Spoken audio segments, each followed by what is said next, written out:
I choose peace. Peace is a beautiful but shitty idea. Only a goddess can adorn the sarcophagus of a god. So help me understand what these new gods giveth and what they taketh away. I am not a god, in the sense that I can tolerate exploitation, oppression, and repression. My worshippers know freedom ain't free. They know the most potent weapon of control for the oppressor is the mind of the oppressed. They know slavery is not a condition. Slavery is a cult. Human trafficking is a cult. Slavery got to rebrand like motherfucking the alt-right. And snatched. Another one gone. Every 30 seconds, another chocolate brown, caramel yellow, high yellow, red bone refugee girl with melanin in her skin gets snatched. Every 30 seconds. And to make matters worse, these dazzling new plantation owners built a pipeline to take our children from school to prison quicker than a cut can bleed. And the lucky ones go from school to the NFL, where they don't even let them niggas take a knee.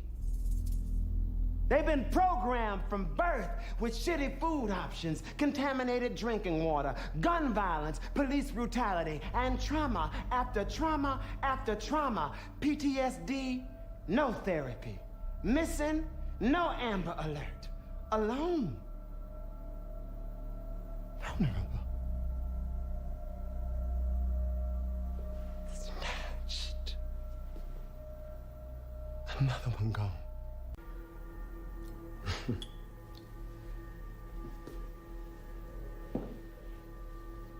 My queen, the world assumes white people are naturally good. So when something bad happens, it's a good person doing a bad thing. They assume black people are naturally bad.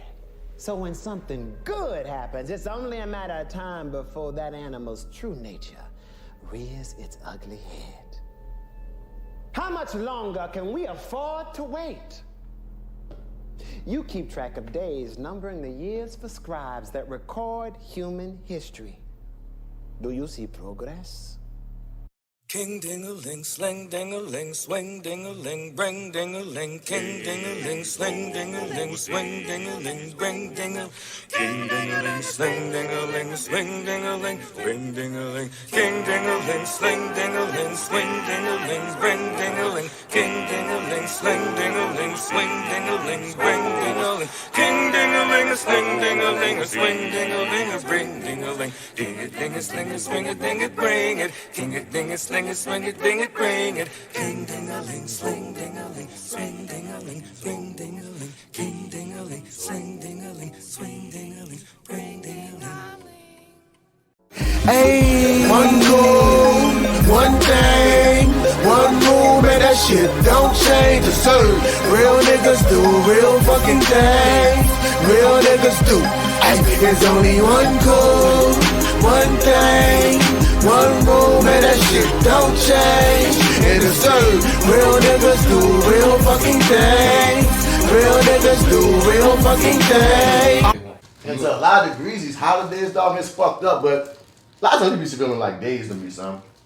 Man, Christmas ain't felt like Christmas to me since never. I think the internet ruined holidays. Yeah, I think the internet, big business. Yeah, well, yeah, more so that just big business, you know, like it was killing the holidays for years, but now it just kind of feels like now they gotta especially since we're like older now. That's the thing that it is. It's not the holidays aren't killed, Devin.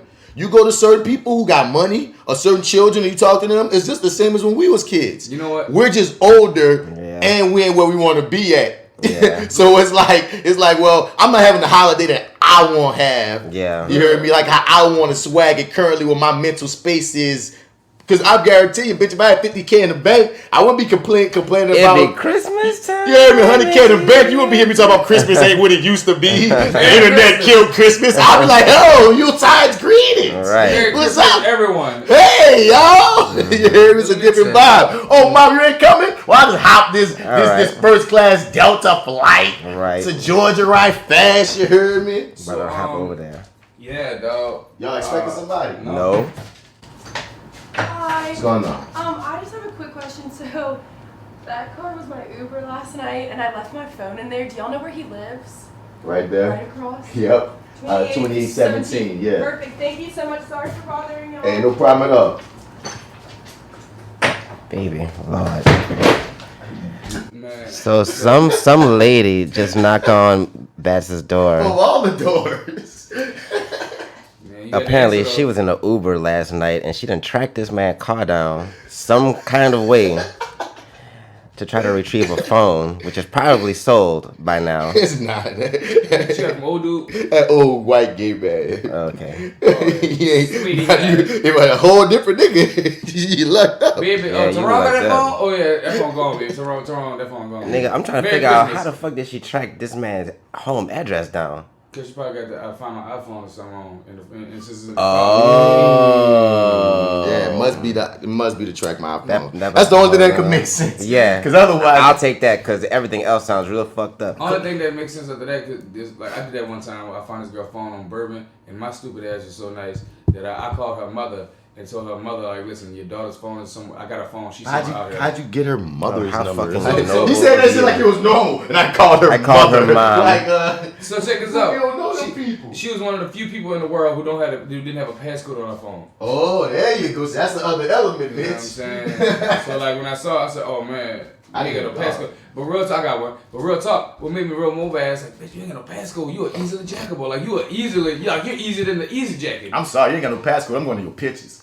Yeah. I'm sorry. I'm not gonna say what I did. you get into? I'm Yeah, not this gonna say what I did or didn't. You did. I can tell you this. She like black niggas. Oh. She like that Talaway. But nah, man. When it comes to Christmas and any kind of holiday, I thought that chick was my next door neighbor. I thought she was the first too. Cause she looked just like the next door neighbor white chick, and I was thinking in my mind, damn, it's so funny. So our neighbor, cause that's why I say I pointed across the street, knowingly thinking, oh, our neighbor gave you a ride in his Uber yesterday. But then, like as soon as she walked away, I was like, wait, I don't think that's her. Right. I think this is like y'all say, some random white girl. It wasn't random because the girl kind of like not French in them, but like she just ain't that like. That's a regular white chick now. Oh, word. There's another white chick that stays there now. It's like She's not one of those ethnic white chicks. I don't know. The white people been taking over this little neighborhood on the slick. You heard me? We got. Next thing you know, they be marching and saying, "Oh, to the sky." I've been saying it's like my next door neighbor's a white chick now. These people on the corner that was a black family. They're white people now. They got this two houses down. It's like white people that wasn't there before. It's like we got at least 3 houses now that wasn't there. That wasn't white before. That's. Yeah, they got a bunch of white people on my block now too. Like I live between the other side of my shotgun house, that's white people. Not the greenhouse next to my house, but the one next to the greenhouse, that's white people from like up north somewhere. And then the house on the other side of the orange house, going back the other way, that's fucking white people. And I think they got like another white neighbor like across the street from them too. So it's like, it ain't just here, dog. Like, the motherfuckers moving in, bruh. Gentrification is real. And what's funny is this.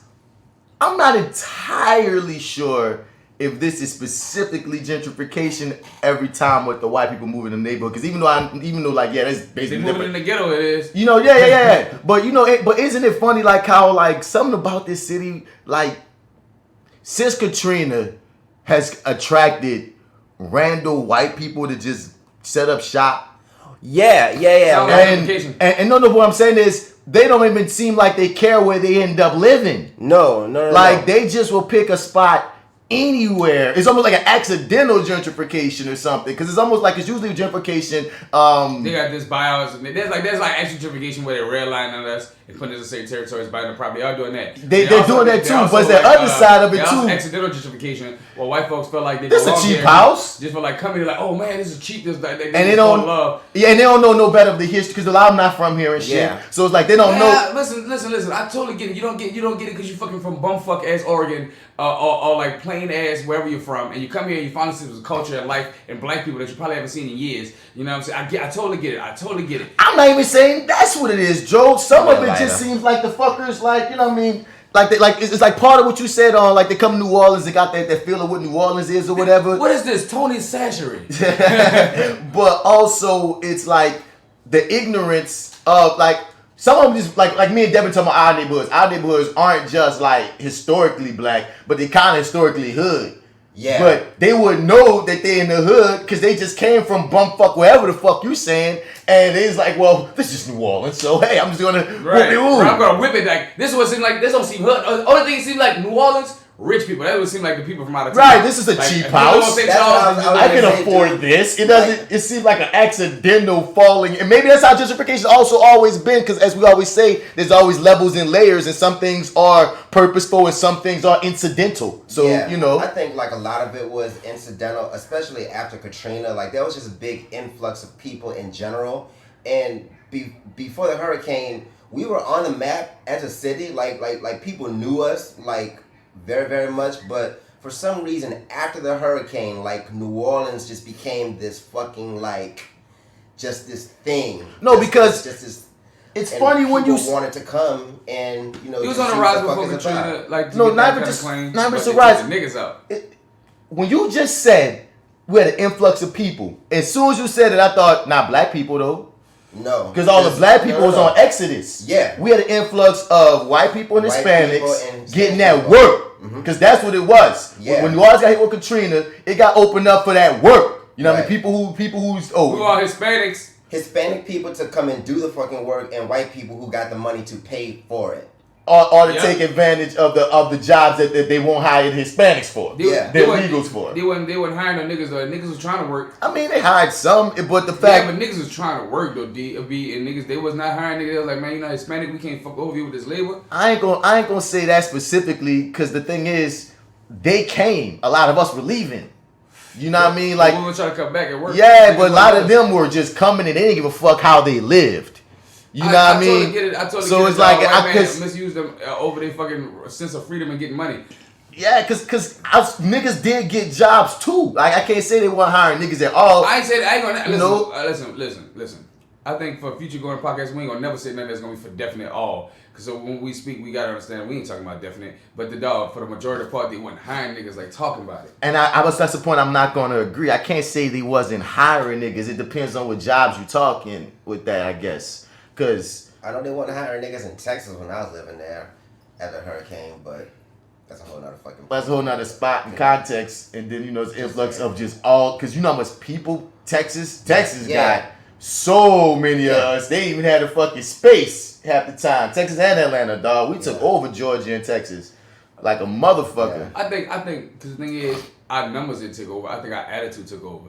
Cause like we still like in all the niggas that came to New Orleans, when you look at the ratio of it, we was like, oh damn, we only made a dot in Texas, but we're still a powerful ass dot. No, but it's still a big influx for one city. Like if you say a state, it's a dot in the state. But Houston specifically, they got a lot of niggas. They got slammed. A lot of niggas. Atlanta got slammed. Like they all got slammed, and it wasn't like wasn't planned slam. It was like out of nowhere. There's an influx of just bodies. Just like bodies. It just happened. Like, nobody was ready for the shit. But I'm saying a lot of I'm agreeing with Jordan on the fact that I'm speaking the big cities got this stupid influx, while the smaller cities they got trinkles. But you know what though, because the states, because as a state, people went to states. Because I thought we group states as cities, but no, niggas went to Texas, niggas went to Georgia, niggas went to Arkansas, niggas went to states. As a state, we were where we were. But certain cities, boy, you could go anywhere and you will run into a New Orleans motherfucker just because we was that concentrated there. I will say this, about New Orleans, dog. Like as far as Houston, the city, New Orleans. Yeah, right. New Houston. It became New Orleans like a motherfucker. New Orleans. Niggas had shirts that said New Houston, dog. Like around that time, boy. Them niggas heated, boy. Tensions were high, bro. Cut it with a knife. And that's all. That's the only parts I'm talking about. Like those are two hotbed cities for New Orleans, Atlanta and Houston. Yeah. Like we went there in droves. We went there. Mississippi too, but like Mississippi was like actually I'll cover Mississippi because niggas go there anyway. Right. Like and it's not that far. Yeah. Like Mississippi is like going to deep in the West Bank. Did they get hit too though? though? Part of it. A little bit. Not like hit. And yeah, it get hit because I was there for the part that got hit a little bit. It just took the power out. What you looking for? like a day or two. The thing I gave you. It's over here. The fucking ashtray. Yeah. But yeah, son. Like Well, you got feet like a motherfucking Neanderthal. I got feet like a Neanderthal. Oh. Your right thumb. My right thumb. That bitch lean all the way over to the motherfucking right. It do? Yeah, dude. Oh, because it got smashed. I remember now. Yeah, I got smashed, but yeah, it got smashed before? Yeah, nigga. Ah, I see. Yeah, but Awesome. nah, nigga. I've seen way worse feet on men. That's what I'm saying. Yeah, you sure? Oh, no. I was literally just fucking But I'm looking at him like, God, he sees some fucked up feet. Look at I'm in the bitches to the side. Like, hey, hold on. I got no buddies. I got no buds. This fucking shit got all I got lotion and shit, nigga. My feet smooth, nigga. I dare give me fucking disrespect on these feet, nigga. As hard as I take care of these fucking feet, I see some shitty fucking feet. You see some shitty feet, nigga. Niggas feel like they got diabetes, all that shit, nigga. Come on, man. I take care of these fucking feet. Alright? I exfoliate these motherfuckers every What's morning. wrong with you, nigga? I got a stone for these bitches and everything, nigga. Epsom salt, nigga. What's wrong with you, nigga? Disrespect my fucking feet, nigga. Look at this shit, nigga. Thinking about feet like that. Fuck out here, nigga. I got my toes out front you niggas. That's respect, nigga. Right, I'm being vulnerable right now. Bitch ass nigga. Feet bare. Bitch ass nigga. Where your feet at, nigga? That is being brave. I am being brave. Right. Oh, God. That's Hey, hilarious. son, your feet do look alright though. Oh, God.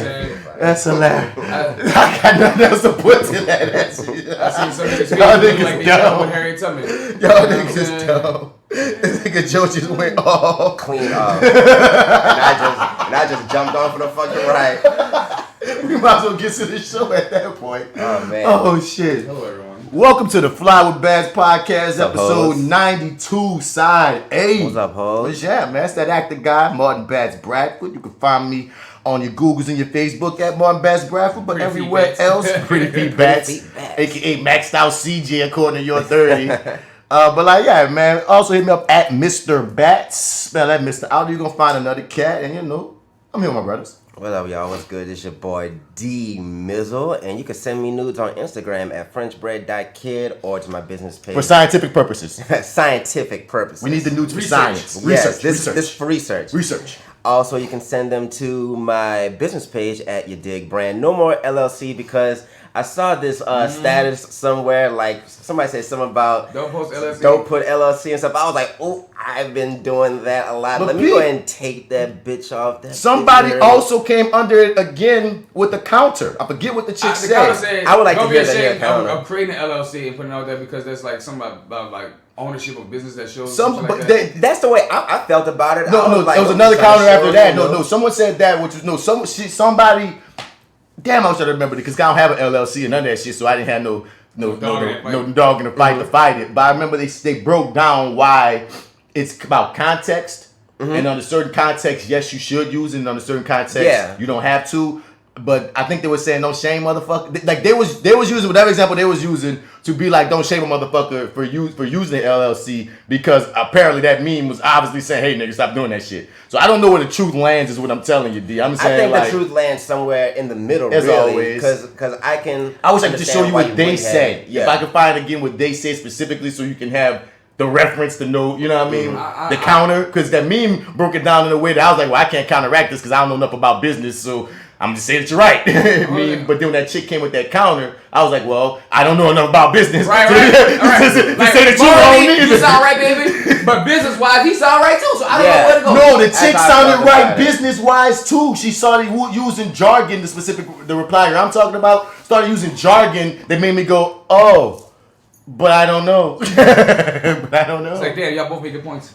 There's what Trump be saying. There's truth on both sides. Yeah. We need a round 3. All sides matter. All sides matter. But whatever. you can definitely follow me at your dig brand. If you just put in your dig, it's gonna pop up. And yeah, I'm present for side A. Man, what the fuck is up here, man? It's your boy AlphaJo, fresh out of the go. Shit, I'm so tired. Just rewind. This your boy AlphaJo, fresh out of the gumbo, still deep in the room. And if you're out in the streets and you're looking for me, you can find me on IG, AlphaJo, no E, 504 side 892. We in this bitch, dog. This is my last day at this podcast till I go to California, and I'm looking at the skies. I'm like, boy, I can't wait to get out of Gotham City. Gotham City. Yeah, I'm always gonna be jealous about anybody going to California. Bro, I'm going to California where the skies are blue. Dude, You know what I'm saying? The did niggas y'all are see? mean. Did y'all see that video of Meg Thee Stallion getting played in the church? No. And all the reactions? That shit was fucking hilarious. I think DC Paul posted I got it. on his We get a Facebook. chance, dog. We get a chance. I gotta see that. Like That they sounds was playing that shit loud as fuck, like the uncut version, of No, course. And like all you just saw was white people's jaws dropping. You about to drop that ass and pop that ass and pop I it was like a like, shootout. wow, that is hilarious. But She yeah, pulling panties down, niggas. yeah, she's so fine. Oh my She a stallion. God. But you know what? She when I saw her take a picture with Ed Buckles, I was like, you tall, but you're not tall. Like I had this in my mind, you was taller than I thought. I'm glad I could see Man, that. a chick like 5'10". I can roll with She that. 5'10". Or something like it's some. It's some. I thought- somewhere in my I mind, thought she was she like she was 6 6 foot, yeah. That's still tall as fuck. yeah, it's tall. It's tall. Women But- don't be getting past 5'6", bro. She 5'10", nigga. That's nice. That's gonna lie. still stallion. Right. Stallion is I anything love it. above 5'8". Say, baby, after you finish dancing and doing your rap and all that, Anything get your above degree. 5'8" is stallion status. And then a 5'10" girl put on heels. 6 inches, Nigga, yeah. She's 5'4". I mean 6'4". nigga, right? That is mwah. Mwah. Now, That's y'all let her have a heart and soul of a 7 foot nigga. Nigga, Like- and I loves me a tall chick, dog. I haven't got a chance to freaking Soft date spot. a lot because a lot of tall chicks like tall niggas. Yeah. But Lord, like I have, like you said soft spot. I have a soft spot for a tall dude. woman, dog. I don't So a like- tall woman. Got some legs Stack. around here like a tarantula, huh? Ooh. I be seeing memes saying like shit about how like dudes be feeling intimidated by taller women and shit. I be They like, what dick small. what fucking niggas are these, dog? Dick- Like, You know, it's a lot of niggas. Small no. dick, little insecure dick niggas. I mean, we gonna get to little dick niggas in when we get to the starter section. Funny enough, because Uh-oh. little dick energy is apparently a thing. Uh-oh. But You better have it. no, you shouldn't have no little dick energy. I mean, you should have big energy about your little dick. Yeah, he said have big dick Yeah, energy. you about should your have little big dick energy No, about your little you dick. can have a big dick and have little dick energy though. You know what I mean? Like we talk about the concepts of the energies, dog. A lot of these motherfuckers be having little dick energy mentally, and like you saying, a motherfucker that's intimidated by taller girls because you feel you got the little dick energy. But I know a lot of I don't want to play them. I know a lot of niggas that don't fucking like tall chicks. They be like, I want Yeah. a chick taller than me. I don't want to be taller than me, man. Boy, they be be talking like all this shit. verbally like say that to Verbally, you. son, and Wow. then you talk to some tall chicks because you just want. It's like when it's like talking to dark skinned girls now. When dark skinned girls be like, "Shit, growing up, nigga, shat on my skin." Yeah, Same thing with tall girls. Like they have like these stories. Like every Yeah, there's like all I can get is the basketball niggas because I'm too tall to the niggas on all they was getting ribbed up. Because even a lot of tall niggas like short chicks. That's what I Yeah. think too. Yeah, Like tall true. chicks be like, "No, you don't think the tall niggas want us?" No, a lot of tall niggas don't want us neither. Bitch, I don't want you guarding me on this court. But that's the jokes they get hit with. Joe, right? They get hit with like it's almost like Go being. play for the Saints. It's almost like being tall for some reason for some niggas is seen as masculine.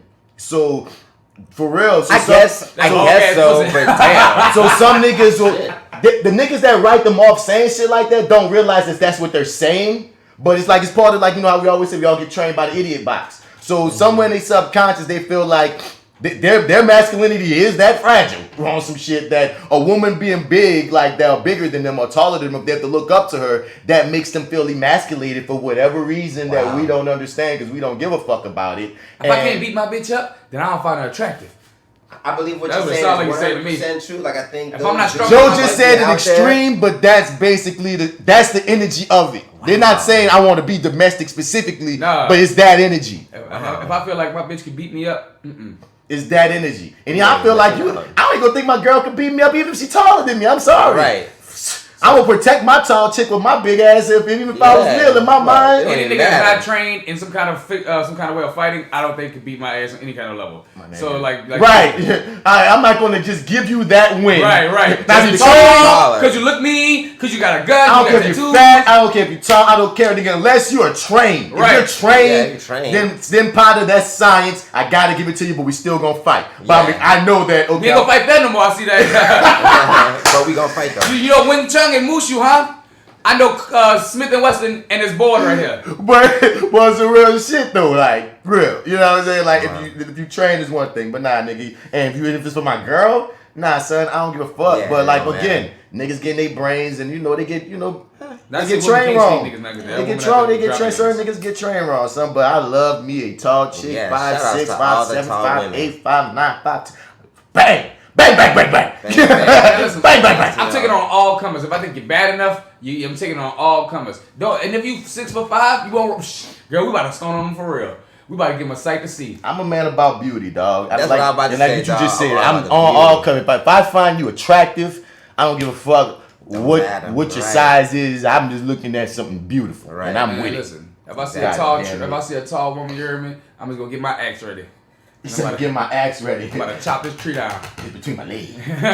But anyway, welcome to the show, y'all, man. It's the Pothead Potty Mouth Podcasters in the building. Everybody rolling up. Feel me? Hit us up at flywithbats@gmail.com. As we always say, we want you to be a part of the conversation.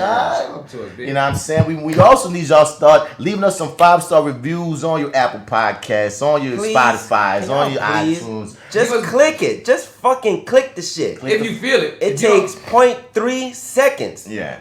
You listening to this shit already. Just click the shit. You gotta click to find us any fucking way. The stars is right there. Yeah. Just click the shit. You're sitting on your couch. You ain't doing nothing. And also, a written review helps as well because, like, the way their algorithms work, man, the more reviews that we get, whether it's through the star system, whether it's through stuff that you write, the more it gives. It's like giving energy. It's giving momentum to the cast, the show. Yeah. So it makes people that makes their algorithm boot us up. Yes, feed the monster. Feed us up because they're like, well, people are talking about them. People are giving good word of mouth, et cetera, et cetera. So like, there's a certain amount of like guaranteed I forget what it is, but a certain amount of guaranteed downloads that we get every rip. I always say it's flux. Sometimes we get a crazy amount, sometimes we get a smaller amount, but there's a certain static amount that makes me feel like there's a certain static fan base that always listens regardless of if we hot or not at the time. So I'm just speaking to that specific fan base. If you got some time in you, please leave us a review. We're going to read it on this motherfucker. Give us a 5-star, man. We're going to shout that out on this motherfucker. Do not agree. Especially if you do not agree for me. Because I love to hear people who like we always want, Oh, no. If you don't fuck with us, email us. If you do fuck with us, hit us with the 5-star and a review. Because if they leave us 1 or 2-star review, they don't help us. They just really kind of sink the show. And I'm not looking to get sunken by the algorithm because 1 or 2 people, there could be 2 people that don't like us, 20 people that do. Didn't like that episode. You feel me? And then the 20 that do decided not to go, but the 2 that don't came and fucked with our algorithm unnecessarily. Now, if you got an issue, I'm here. I'm open to the discussion. Yeah. We will talk about that. You know what I mean? We just need y'all to make the algorithm pay attention to us. But I'm just saying, just on the level of if you the people that have something positive to say, or if you're fucking with us and feeling us, the 5 stars or the quick written review, a quick little sentence or 2 would be very, very appreciated. Yes. But still, thank you for your download, man. I'm not taking for granted the download at all any way. Thank you for your ears, no matter what. But man, before sideA, man, we get into that starter section, then that Bats Nerd Out moment, then that Joe Sports. Sports, fuck yeah! You know what I'm saying? And for people, and for people that's new that don't think that those titles speak for themselves, the starter sections where we get into some hot topics going on in these news world and these social media streets. The Bats Nerd Out moments where I get to nerd out a little bit with my niggas. And Joe Sports is sports, nigga. Fuck yeah. Fuck yeah. So and then we tell you to turn over to side B to catch that etouffee today, that dose of America, that and that hero highlight because we got content, and we keeps coming. Yeah. You heard me? All over your face. All over your face. Y'all niggas nasty. All the way, all day. But before we get into that starter section, man, we gotta pull out that scroll. Hear ye, Period. The scrolls that we shout out our brother, sister podcast, man, people that we rock with, but most importantly, that rock with us. Such as our homies, our niggas, our main mans, the Your 30 podcast with your arrogant observer, the Black Actorpedia, Lawrence J. Webber Jr., and my dude, your favorite host, Marty Edwards. Yeah. Gotta check them out, dog. Marty Edwards co-hosts a show over here with me called Reviewing Dat Show. You can hit us up at reviewingdat@gmail.com. You refer it, we review it. We do that with Jay Steele. Boy, Arrogant Observer, he co-hosts a show with me called Acting While Black. Feel me? We just dropped a new episode, man. I recorded this interview or this conversation with the homies Edward Buckles and E-Jazz Mason with Lawrence months ago. I fuck with E-Jazz. And we had some freaking technical difficulties, and there's this part on the podcast at the end where we do it everybody that come through, whereas this questionnaire is like these 20 like quick hits questions that we kind of jacked from the Actor Studio show. Inside the Actor Studio show, but we kind of blackened it up as well.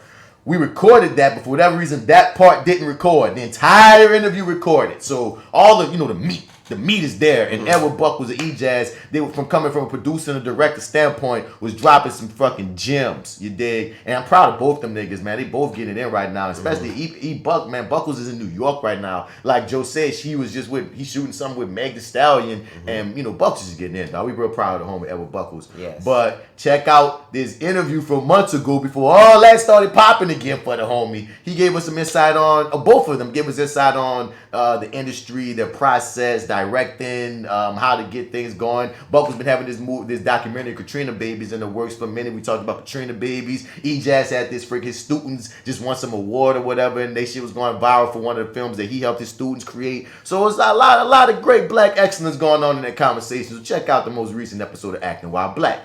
Also, the On the Lake podcast. On the Lake. The We'll Figure This Out podcast. The Mrs. and the Mike podcast. Who Bree just got at me, man. In 2020, they want to get up for a crossover. All right. For a smoke over. They don't smoke though, right? Nah, they smoke. Apparently they cheat. They were just being ladies and being nice to her. But they cheat. Okay. But what I know, one smoked, one used to smoke, one the jury's out.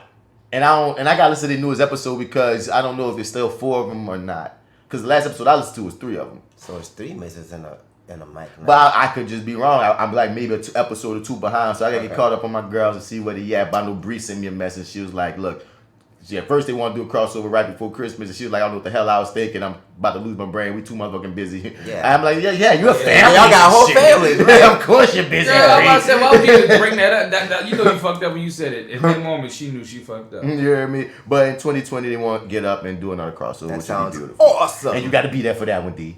I will be there. The Sugar Assassin, because me and Jordy did one on. Oh yeah. Okay, I was wondering. I was like, why is it fucking? Yeah, because you weren't there for the last one. Yeah, that's okay. D, like, what you mean? Like, no, you weren't there for the last one. Got it. The Sugar Assassin Sarcasm podcast, the 50420 podcast, the Home Video Hustle, and the Living Millennial.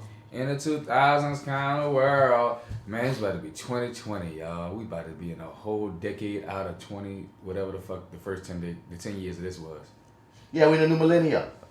So we're gonna be in the 2020s. We're in the fucking 20s. We're in the 20s, the roaring 20s. It's the roaring 20s. You hear me? Caution should have been doing. We should be having Jetsons and shit right now, dog. Not necessarily. The future live.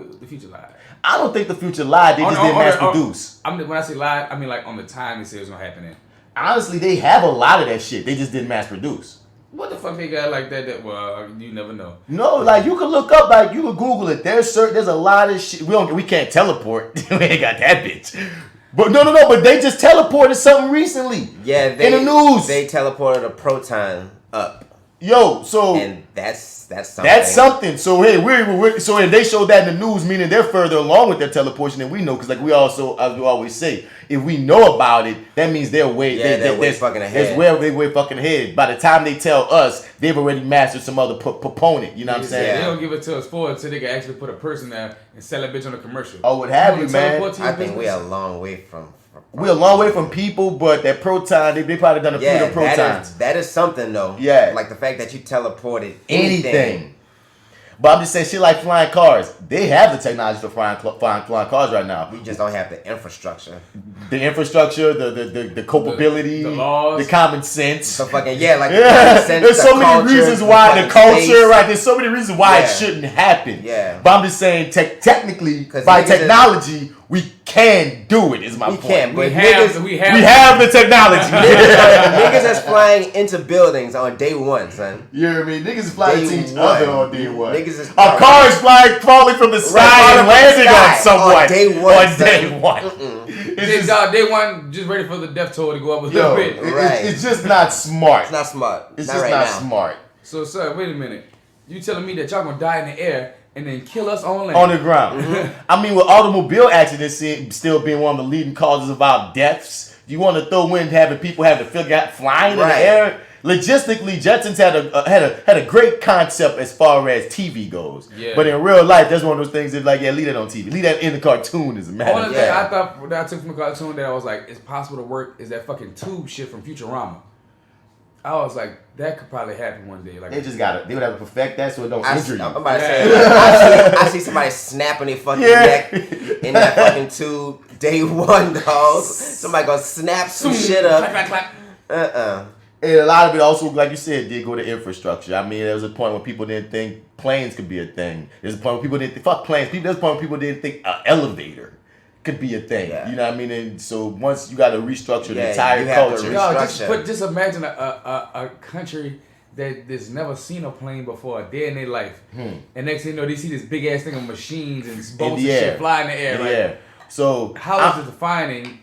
You know, so I'm not saying that us as a people having flying cars is totally impossible. It's just impossible right now. Yeah, right now. I can't speak for 50 to 100 years from now. It might get turned. They can create the fucking space and the infrastructure for it. They might start with one city. Yeah. One little town might be the only town with the jurisdiction, and they might build from there. Who knows? They're going to do something, but it would take. We just don't have it We now. won't be alive. We got to have street lights. How we got hoverboard street lights? Come on. We won't be alive for it if it ever does come to pass. I think it would be great, though, because what would be like necessary to even create the space to do that? That's a whole lot of fucking jobs. That's a whole lot of fucking money too, though. Like that would employ a lot of fucking people. We would have to get rid of our $1 trillion debt to even start it because before you employ, you'd have to restructure a city, cities. That's a lot of money. That's what I'm saying. Like that would do so much time. But anyways, that's a whole other convo. Whole other convo, bro. That's social engineering and whatnot.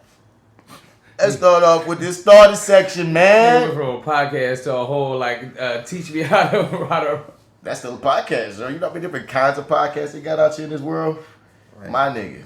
Lying about how much you had made, rumors and shit that you handmade. Would you buy this if I sold that? Hey, what the hell is my soul at? The American need for American green is America's greed. That's the American dream. Black America too busy chasing white American dreams. Though we sleep, so let's everybody eat and repeat. Work, where the fuck the cheese? Where the mozzarella at? Tell me where it be. So anyway, what's the scenario? Well, first up, I guess we could. This wasn't what I was going to have first, but since you brought up Lil Dick Energy, the thing that made me think of Lil Dick Energy was allegedly, but it wound up being proven false. But allegedly, DaBaby dick pic. That was false. He said I don't do nudes, so he kind of shut down the rumor. I felt like that's what you're supposed to do.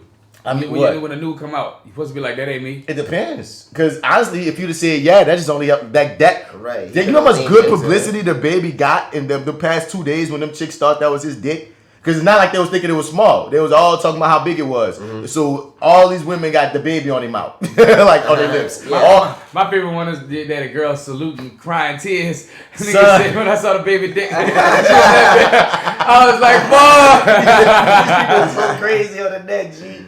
But you know, I was really like, you disgusting ass women. Let a nigga be like this. Let a nigga be salivate like this. You women are disgusting. We do it all day. We do it every day. That's what I'm saying. All they gotta do is hop in the comment section. That equivalent. That's a false equivalence, right? All I'm just saying is that you act like you're disgusting. Man, I love the fact that we're currently in a generation where women can be out and nasty. Like that's what needs to happen. Free and nasty. We need to be a whole lot more of that. I want more of it. You know what I'm saying? This shit has to get normalized, yes. Dog. Like it's gonna make everything easier. Man, everything more beautiful. Horse.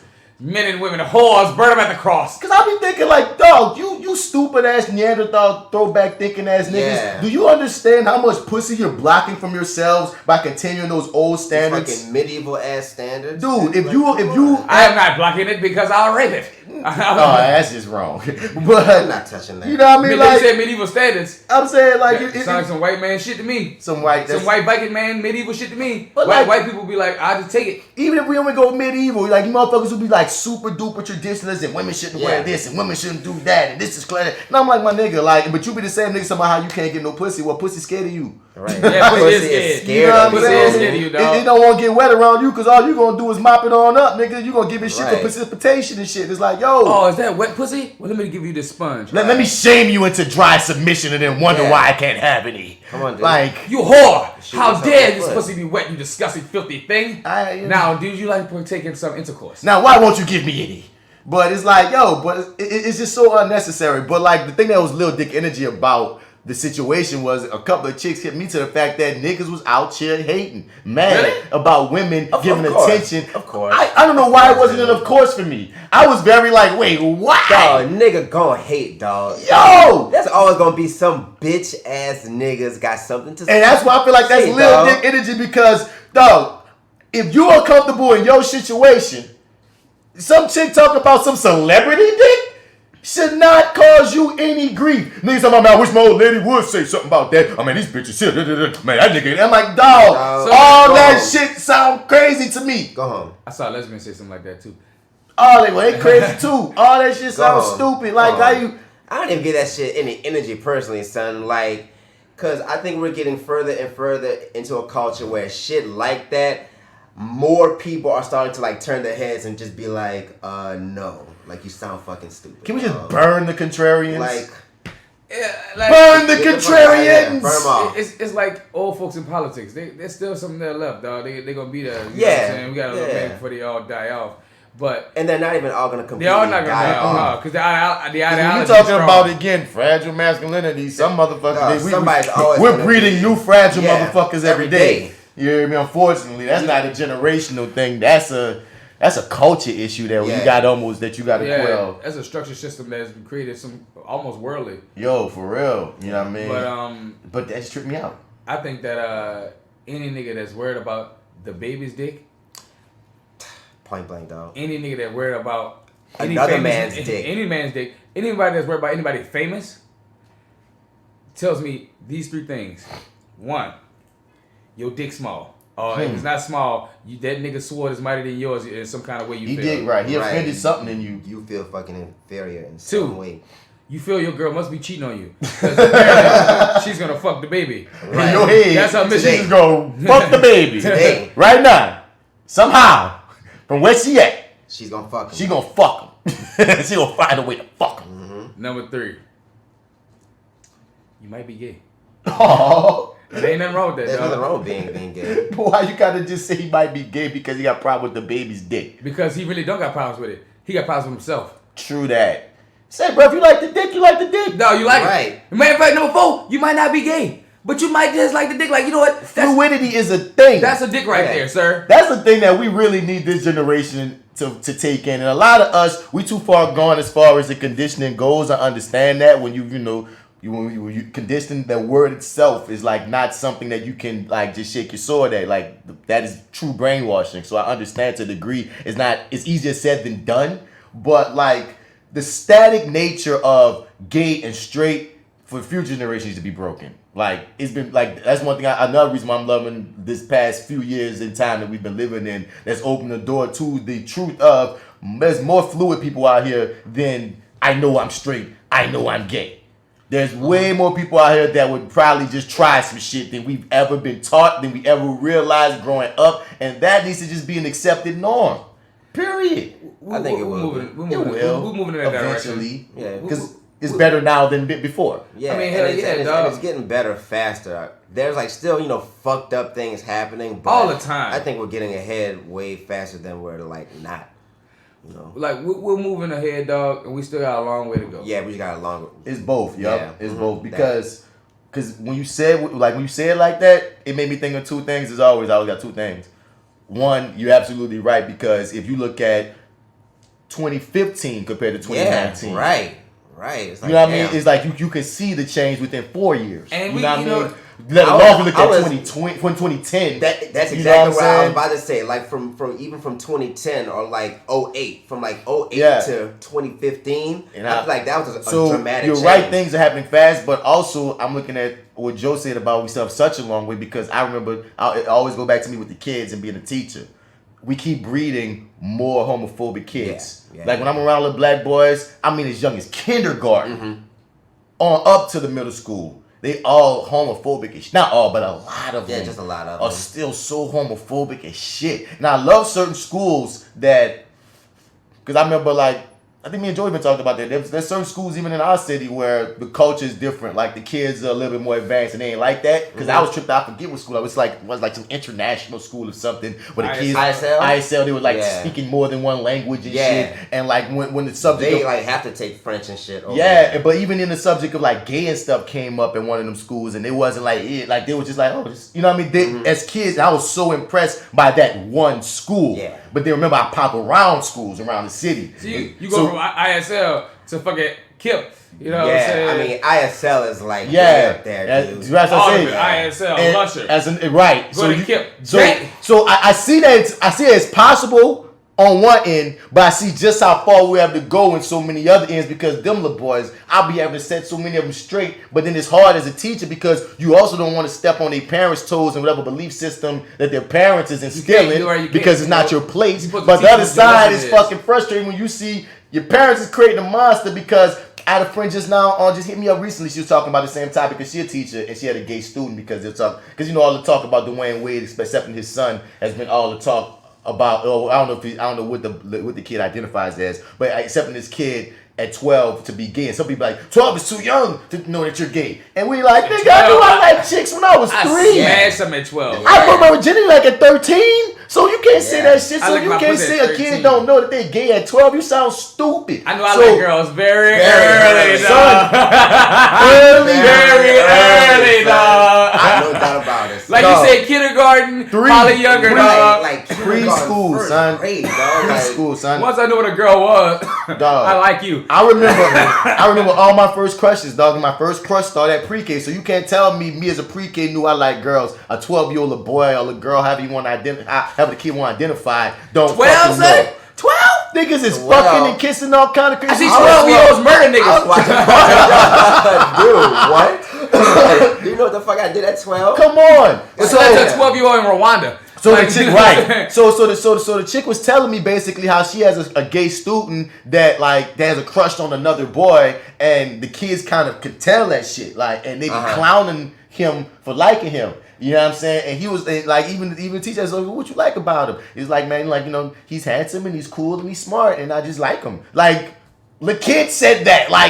They got grown men who can't break down why they like somebody as clear as that. You know what I'm saying? That's because he ain't been diluted, he ain't been fogged up yet with the bullshit of the world. He's still a child, you know? And she was just saying how, as a teacher, it's just sometimes it just get frustrating because she's trying to create this safe space so you can protect this kid, but you can't, because, people might cite religious beliefs or whatever the fuck. You can't. It's crazy. People don't understand the levels and the layers as we go through these changes in our society. It's an extremely hard line to walk as an educator. But see, yeah, it is, dog. But the thing is, if you don't educate, then they're like you said, dog, it's gonna be fucked up. And the thing is, the kid what he likes the other boy, you dig, whatever.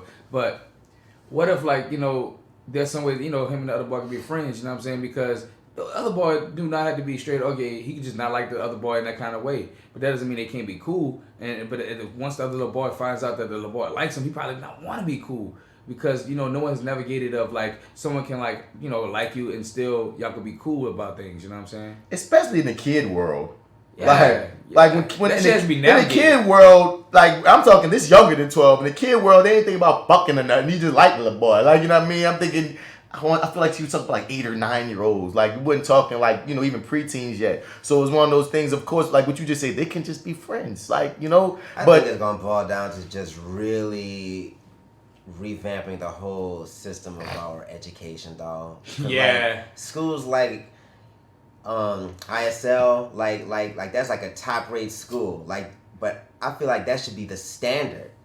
Like that should be the When it standard comes to of education. education. Yeah, like it needs to be high fucking level where all these things get fucking taught. Because at these schools that are struggling, like they don't have all these things, and they don't have teachers who know all these things. They just got people there, like getting checks and shit. Like that's just a fucking fact. Right. Like we need to change the fucking space like that, dog. Like I just think just the educational system in general, you know, been needed a overhaul. I think it is steadily, yearly is getting overhauled. As far as like the standard, like more and more schools are talking about inclusion and progressive thoughts, but the problem is twofold. It's part education, but the household. The household. Of course. You know, like if people don't talk, that means that we gotta. well, you can find it, but that just takes even longer. The thing is, it takes even harder work. Yep. Both. And you got to go out there when you have these things, like when you reach and teach these teachers, and they have these meetings where they have these breakdowns. They should also have that same thing for parents, where they invite parents or make it mandatory for parents to come and talk about this with their children to help better their fucking children. Yeah, like, make it mandatory. Because the thing is, with a parent and the teacher, they have to be on the same page, especially with the student. And if the teacher says, "Hey, like, listen, parent," the parent don't want to listen. The parent don't want to listen, and there's nothing you can do about that. But that is something I feel like is making a good step of saying, "Hey, let's have a mandatory thing with the teachers and with the students' parents, and let them know this about the kids, and let's all have a discussion about this, so we can talk this way through." But see, the problem, Joe, is the prejudice that we already just have latent within a society that's so attached to its dogma. Mm-hmm. And people will use their religion and their belief system as a means to oppress and hate others without even realizing that that's what they're doing because it's taught as their norm. So what happens a lot of times is, like you talk about the subject of homosexuality, so many people will still ride their religion as to say why they don't agree. Even though all us over is like, no, you can't agree or disagree with someone's sexuality. That's just an established fact. I wish a nigga would tell me they don't agree with me being straight. Mm-hmm. Bitch, I'm just straight. That's like a white person telling me they don't agree with my skin. My skin can't change. My skin don't hurt you. My skin is my skin. It's nothing to be agreed upon or disagreed upon. But there are people who still in their brains feel like it is a choice, and they feel like it's a lifestyle that can be agreed upon or disagreed upon. And if they don't want that lifestyle being introduced to their child or around their kid, they don't want it. And that's how they're parenting their kid. And they have an absolute point there, but they don't even realize your point is so steeped in bigotry. It's unfortunate. The thing is, that's what the whole thing is there for you to learn about this, to learn why you said this, and learn why it's bigotry. Now, the thing that's true on paper, but religion, no. Listen, I understand religion. But religion, I understand religion, dog. But the thing is, at least I can say I brought you to the water. Now, you don't have to drink if you don't want to. If your religion don't make you drink, then don't make you drink. But I at least brought you to the water. You're not ignorant that this water is here. You can be behind your religion all you want. But when your kids start fucking up and you wonder why later and third, I hope you remember this conversation we had right here. Maybe they will, maybe they won't. But the problem is more people need to let that shit go for it to really have an effect that you want in the school. But I'm saying that's a step forward to trying to help it let it go. No, I'm not saying what you're saying isn't a step. I'm agreeing that what you're saying is a step. But what I'm saying is it's uphill battle. The foundation needs to be cracked before any of that will work, because some people will be so stubborn within their shit and their bigotries. Not even just only, because some shit is not even specifically religions, but some people are so stuck in their shit that even if you give them all that information, they still like, nah, fuck that. This is what I believe. That's the world. That's the world. But what I'm saying is the world changes and evolves, and we were just speaking about how within years things happen faster. People like that will always exist. They will always exist, but their groups are getting smaller as the generations keep going, and that's what I'm just hoping that as we keep pushing, keep the conversations going, keep the education going, that those groups get even more stupider looking, because they will always be racist, but that shouldn't stop you from battling racism, because we wouldn't be where we are right now if people just laid back. That's the whole thing.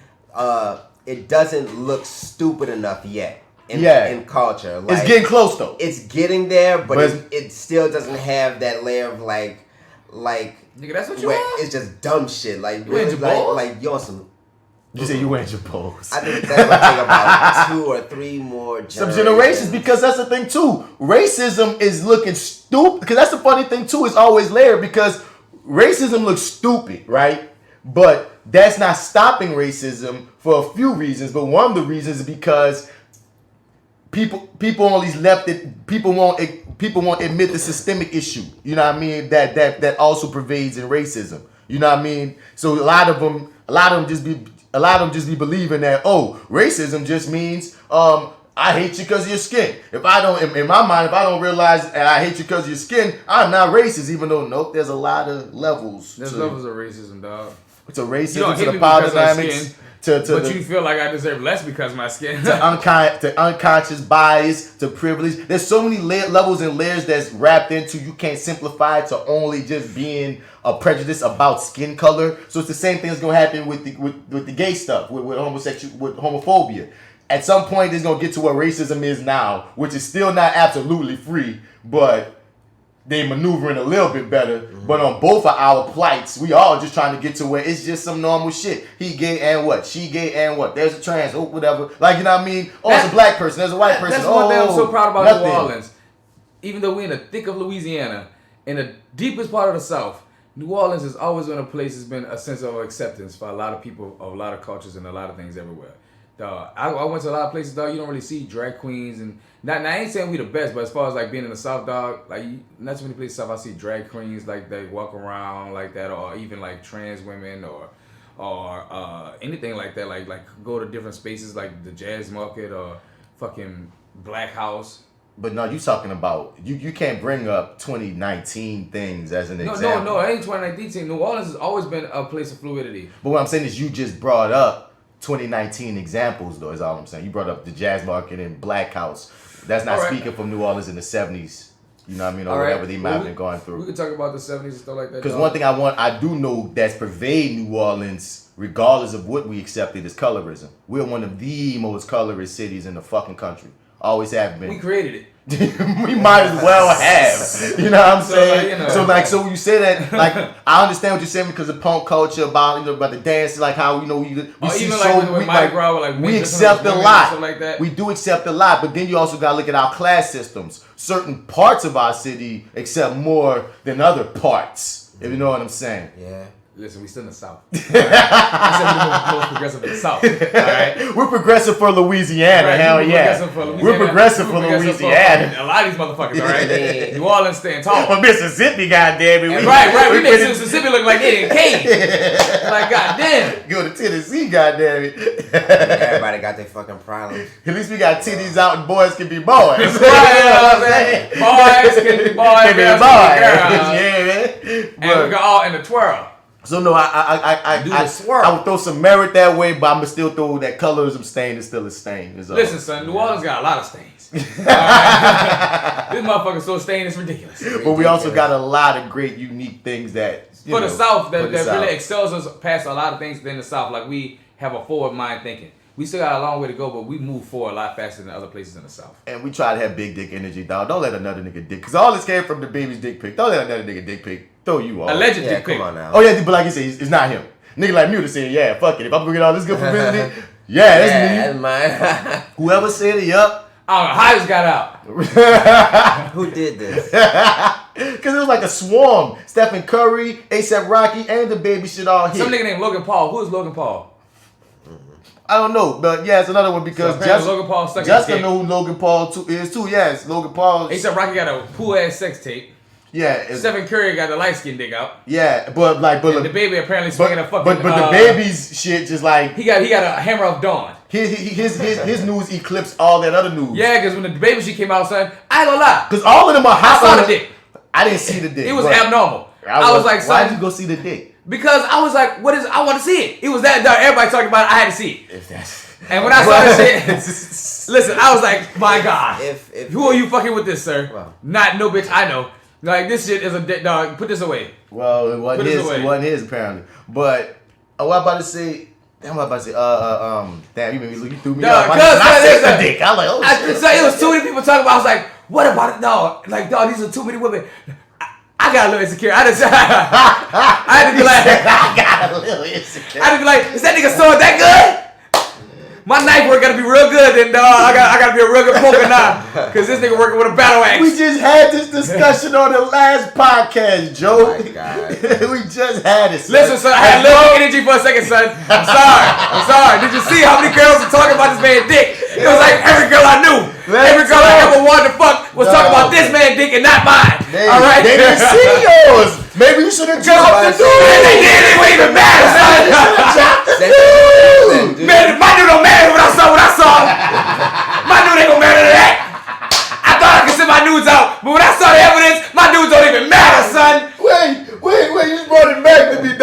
then you sent a dude to a chick and you edited like it was a like Dick Noir. Dick Noir.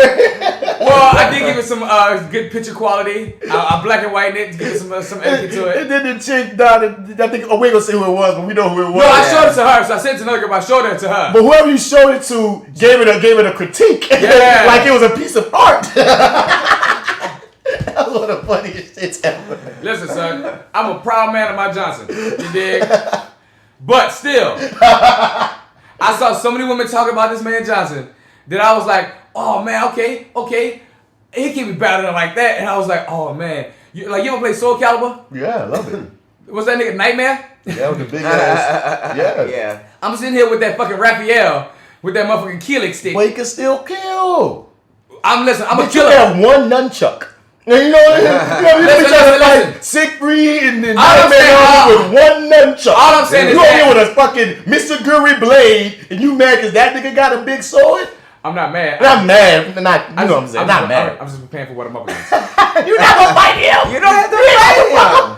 My bitch might see him one day, and I gotta be like if she fuck up, she gotta be like, damn, you know what? I ain't gonna lie, I did fuck the baby, but I gotta give it to you, Joseph, cause that dick he got ain't nothing compared to that motherfucking masterful dick you got. You know how to do that. I gotta fight, dog. Niggas out there, I gotta fight.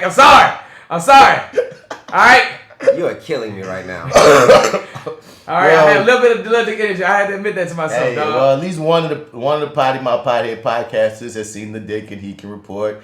But you had to report that, like the memes. To me, the meme was saying it. All the memes and all. It was so many though, son. It was just like it can't be like this. Now, but the hilarity is that he ain't even claiming it. So that's just the irony. I feel like there's a message there. There's a story there in the internet, social media, the doctrine of all that and all that. And my nigga had that. That's some character right there. He has some good enough character to be like, not me. I got a daughter, nigga. Fuck wrong with y'all. K.I.K. Kirk. You know what I'm saying? And I mean, think about it from that angle too. As a parent, he might just be like, man, I want man, not you like that. Ain't no fucking RayJ ass nigga, man. And DaBaby is a real ass nigga, dog. Shouts out to RayJ though, dog. I said the other day, bro, this man should win like the overachiever of the millennium, dog. No one has accomplished so much with so little. Yeah, that nigga is getting done right now. He's a great investor. But I mean, like, if you just look at the fact that he has this career that he has with like not much talent. He can kind of act, he can kind of sing, and he's kind of good looking. Like, you know what I mean? He that doesn't matter. He got money. He got from a great family. He got money. He came from a great family, but the boy got ambition. That boy got drive. He got aspiration. He got aspiration. That boy got Because the thing is, dude, because he was on some hit shows. You know what I'm saying? Even though he ain't the best actor, he charismatic. So he had a career in a TV game. You know what I'm saying? Mm-hmm. You go to singing. He sold some records. One of the best singers, but sold some motherfucking records.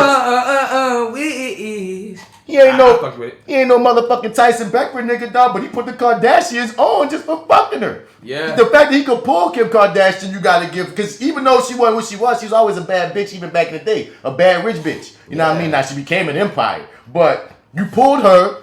That sex tape, you became a kind of a porn star. You know what I'm saying? You put Kim K on from that sex tape, dog. You put Kim K on, so once again, you still infamous in that regard. Then you get on the reality show. That's one of the ones that got one of the highest ratings, the one that you on. Love of RayJ. You know what I mean? Oh, I didn't even say that one. I forgot about that. So Love of RayJ. So you started a reality show with the Love of RayJ shit, but then you get into Love and Hip Hop, and you still a reality star. You know what I mean? Because that bitch get ratings. Then you do the Scooty bikes and that shit was selling. Now you got the Raycons. Them bitches is hitting. Like my dude. You kind of, I don't know how you are as a husband because your relationship looking trash right now. Oh, but it's only looking trash for the entertainment value for all we know. Like even for all we know is all I'm saying. Because you're like, it's not looking too good in the news. But you know what I'm saying? Like in all of this, that little boy been winning. This boy a consistent amount of time. You say, listen, y'all thought I needed Brandy? Huh? Y'all thought I wanted to Because that was Brandy's brother. That's all she was. He was just Brandy. Nah, I'm RayJ. I was even on tour with B2K. He's currently more relevant than Brandy. Brandy's a legend, so it's not like she's never going to completely fall out of relevance. Right. But as far as current, today?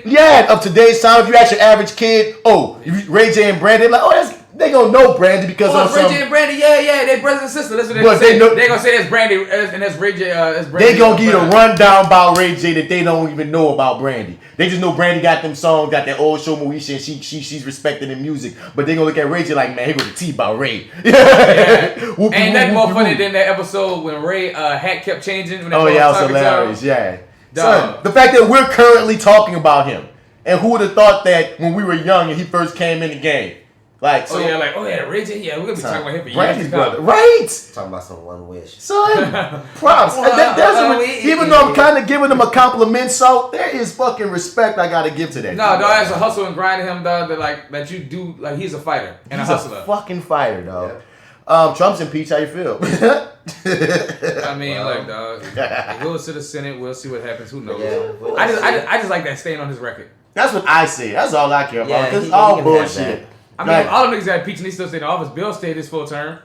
But Bill wasn't gonna get another after that. Even no, he did. What you mean? that was in his second. Yeah, but what I'm so saying he definitely is, wasn't gonna get another one. But what I'm saying is, if it would happen, is like you ain't gonna get a second term most times if you've been impeached because of the stain of it. Yeah, you can run. Niggas ain't gonna be fucking with you. You know, no, like I think that is the ultimate goal of the Democrats about impeaching him. They're not stupid enough to be like impeaching him is specifically guaranteed gonna get him out. You know what I mean? I think their goal. I'm hoping that their goal is more so to, we know where we know voting is coming up. Right. Let's make him look as awful as possible. So any of our people that go up against him, like even to the Republicans, look, we impeach this nigga. You know what I'm saying? That's still y'all golden boy. You know what I mean? So that's the angle that I'm hoping this all is, because everybody talking about the Senate and all these other angles, and all these other angles are fine and dandy. But at the end of the day, for all this to be happening right before we about to get into the voting in 2020, this felt foolish anyway. Aside from getting the stain. So we are voting for a new president in 2020. You know? Who, I'd man? rather have that nigga impeached than not impeached. I would rather him impeached than not impeached. But I'm just saying it's a harder thing to be as excited about so late in this nigga game is all I'm saying. Also true. My only question is really who the fuck are we gonna run? Anybody 2020?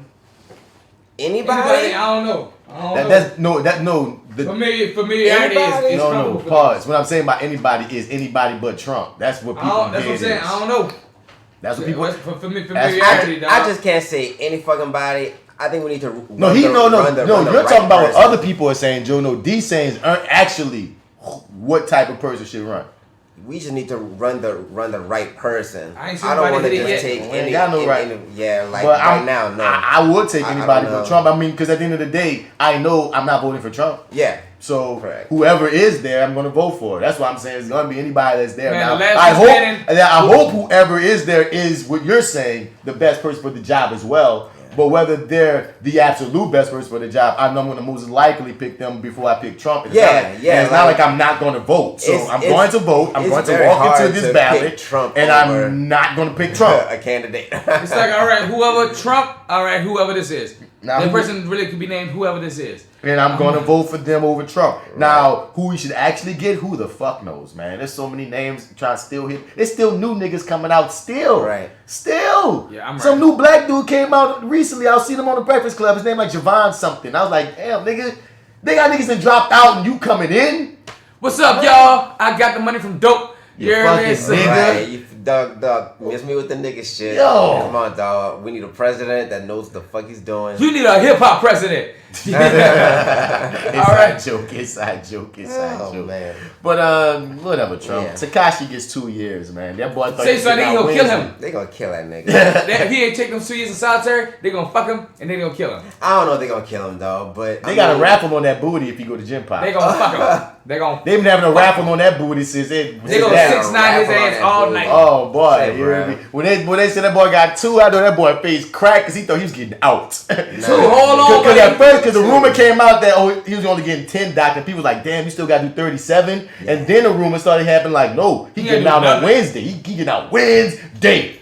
Out. Time served. Then that news dropped. 2 years. 2 years. Ooh. They said you gonna get something. Because he penned his letter to the judge that was all heartfelt. Of course. But the thing is, the victims apparently was also saying, I fear for my life. I mean, I feel this way, I feel that way. And they are always going to take the victim side, yeah. So 2 years is leniency compared to 47, my nigga. But you still have to go and survive. You got to survive for 2 years. And you know you ain't built like that. Son, you did major snitching. Y'all against a huge blood gang.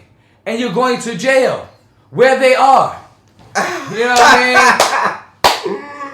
If you don't spend your 2 years in solitary confinement, you are going to die. And that's what's going to happen. And that's how unless the media, I don't think they're gonna put him in Gen Pop. Nah. They can't. They're not gonna put him in that, dog. They can put him in Gen Pop. If they do, they are purposely trying to fucking kill him, son. For whatever reason. That dog. boy's about to be protected in jail. He has to be, son. If I ain't gonna lie, real talk, if I was a rich nigga, I'd put money on that nigga books. Cause I'm like, son, you are about to die. Well, I was putting no money on his books now. I take dog, cause dog, like real He talk. dug his own grave now. Like I'm all when we saying, Drew, I'm all about you. Hey, you did the crime, my nigga. Yeah, you gotta cry for But it. now you gotta do the knife work. Like, god damn it, now you gotta do the okey pokey You dance. doing all that trolling, you talking all that shit. I'm sorry. Like I have way more sympathy when you get fucked over, when you get screwed up, That's when you was true. doing right and they played you. That's when I'm riding for you. Like, man, they played that man. But this nigga was talking about how hard he was, how raw he was, talking all that shit. He got big and major, inspiring a bunch of other niggas to be stupid too. You hear me? You don't know how many niggas that got the ass ripped to possibly kill trying to be like this nigga. Right. And when it came down to it, he wasn't none of that shit. He sniveling, crying, and snitching. Sorry, nigga, you got 2 years, boy. That's lenient. So, nigga, you don't need no other help, bitch. You ain't get no money from me. You ain't get no sympathy from me. Hope you get out, my nigga. How many nights hope you get out? What I'm trying to say. Hope you survive. Hope you survive. Hope you don't drop the soul. Do your 2 years. That's what you earn. You snitched down to 2. You earned your 2, nigga. Do your motherfucking 2. Hey, bro, you better do how old is he?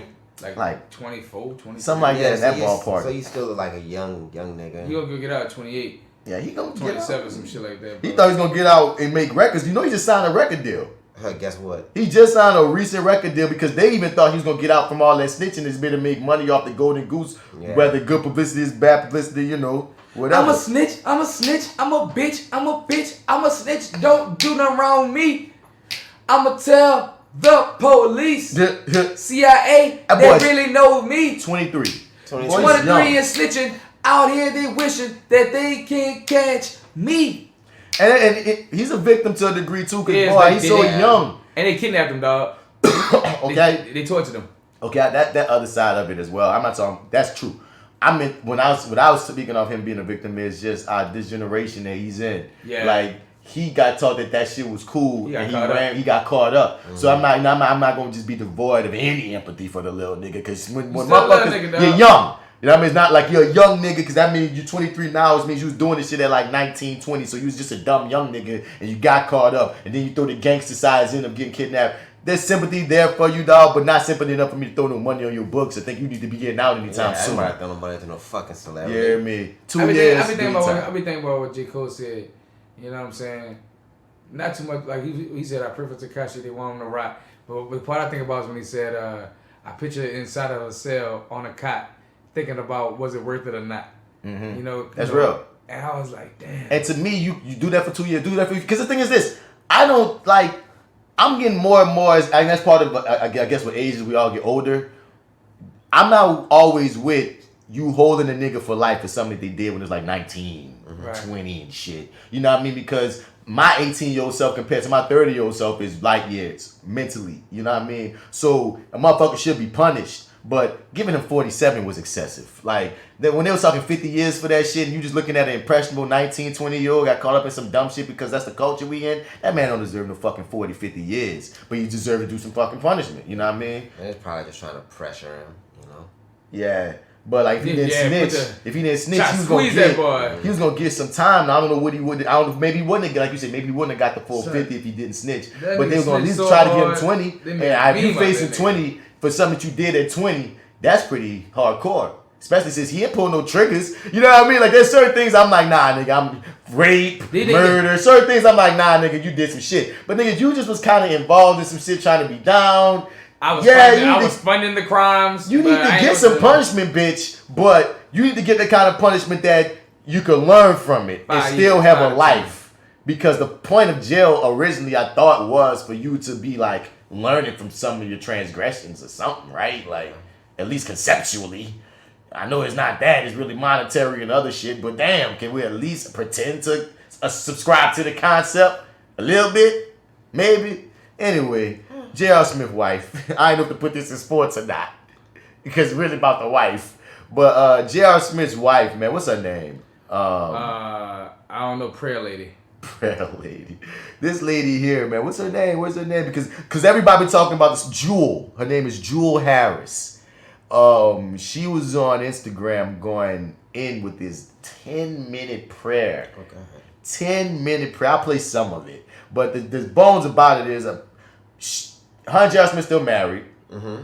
He's saying they've been separated. Mm-hmm. So since they've been separated, he been dating this chick Candace Patton, who was one of the stars of The Flash. Mm-hmm. That's how I know her. That's why I was like, this could have went in a few sections. It could have went in the sports section because of JR. Could have went in NerdOut because of Candace Patton. It could have just been a hot story because it is what it is. But it just tripped me out. I was like, damn, Iris West, Candace Patton, Flash wife. Flash to that dick, huh? Yeah, because it's so funny when you see people as an actor. We actors too, so I should know better. But you see them as those characters. You almost get certain, like, oh, this motherfucker must be this kind of way. Mm-hmm. Then you, like, get her out here calling damn near like this Jezebel fucking my husband. It's like, damn, Candace. Wow, baby. I gotta look at you on CW the same right now. You know, but I'm not gonna judge you because, again, if the nigga is separated, I mean, they're separated. I mean, y'all all adults. But this chick here went on IG and just put it all out there through a prayer. So, talk to him, honey. She felt played. No, God is mad wild. There's a lot going on. Clearly, y'all know that because y'all been sending it to me, DMing it to me, this, saying this, but anyway. In my quiet time with my father, I'm like, God, like, all of this is going on. What, you know? And it's a battle, and it's a hurdle. You jump over, whatever. Out there in the public, all that good stuff. But God, you know, I asked my father, I'm like, God, how do I respond? Do I respond? Etc., etc. And he basically was just like, yeah, you just pray. I'm like, oh yeah, God, I'm good. Like, I got that. Like, Father, that's what we do. And you know, my quiet time, a little room, you know what I mean? Like, you're killing me. Right, she bring it down, that's why. Yeah, been too good to me. Too good to that be right. You said, oh God, we out here. What we doing? What you need me to do? Because he has been too good to me. Too good to me in spite of. Yeah, she breaking down. Mm-hmm. And it hurt. It's unfortunate, but guess what? It is what it is. So I'm going to say this good prayer, and I'm going to leave it where it's at. I'm going to let it fall how it's going to fall, and keep it moving. That's it. Oh, boy. Oh, God, please use me. Habits. Asking first and foremost that you please forgive me for my sins, Lord. I ask, Father God, that you decrease my flesh and you increase my spirit, so this prayer is not blocked or hindered. And I'm going to be skipping through it because I'm not about to sit through 10 minutes. God, you give him the strength that he needs to carry on to get through to another day, Father God. I ask that wherever he is broken, God, that you fix him, that you heal him, Lord, because only you can do it. God, I am asking you, Father God, as your servant, to please help and heal my husband, Lord, Father God, and please forgive him for he know not what he do. That nigga know what he doing. I praise, Lord, Father Oh, my God. Don't Your make me mercy over his life, Lord, Father God. Lord, Father God, I dispatch my angels to him right now, wherever he is, Lord, Father God, to give him the strength and the courage to know that he is good enough to get through to another day. Father God, whatever she's hurt doing and this on pain that Instagram he Live. has experienced in Instagram, yo. his past, Lord, We gonna Father get to it. God, Okay, please let him know that the whole Demi, Lord, Father God, and just hold her heart right now, Lord, Father God. I ask you just protect my daughter in the midst of all of this foolishness, God. Just please protect her, Lord, Father God. So I ask, Lord, Father God, that you just pour your love out to your children, Lord, Father God, because they don't know they're hurting, God. They're hurting. They're hurting, God. I ask you to cover them, Lord Father God, in the mighty name of Jesus. I please see my sacrifice and my obedience to your will. And I pray for your children in spite of how they have come against me, Lord. I pray for your son. Father God, I pray for J.R. and I pray for Candace. In the mighty name of Jesus. Please forgive them, Lord. Please forgive them, Lord, because they do not know the path of destruction that is before them, Lord Father God. For coming against your daughter.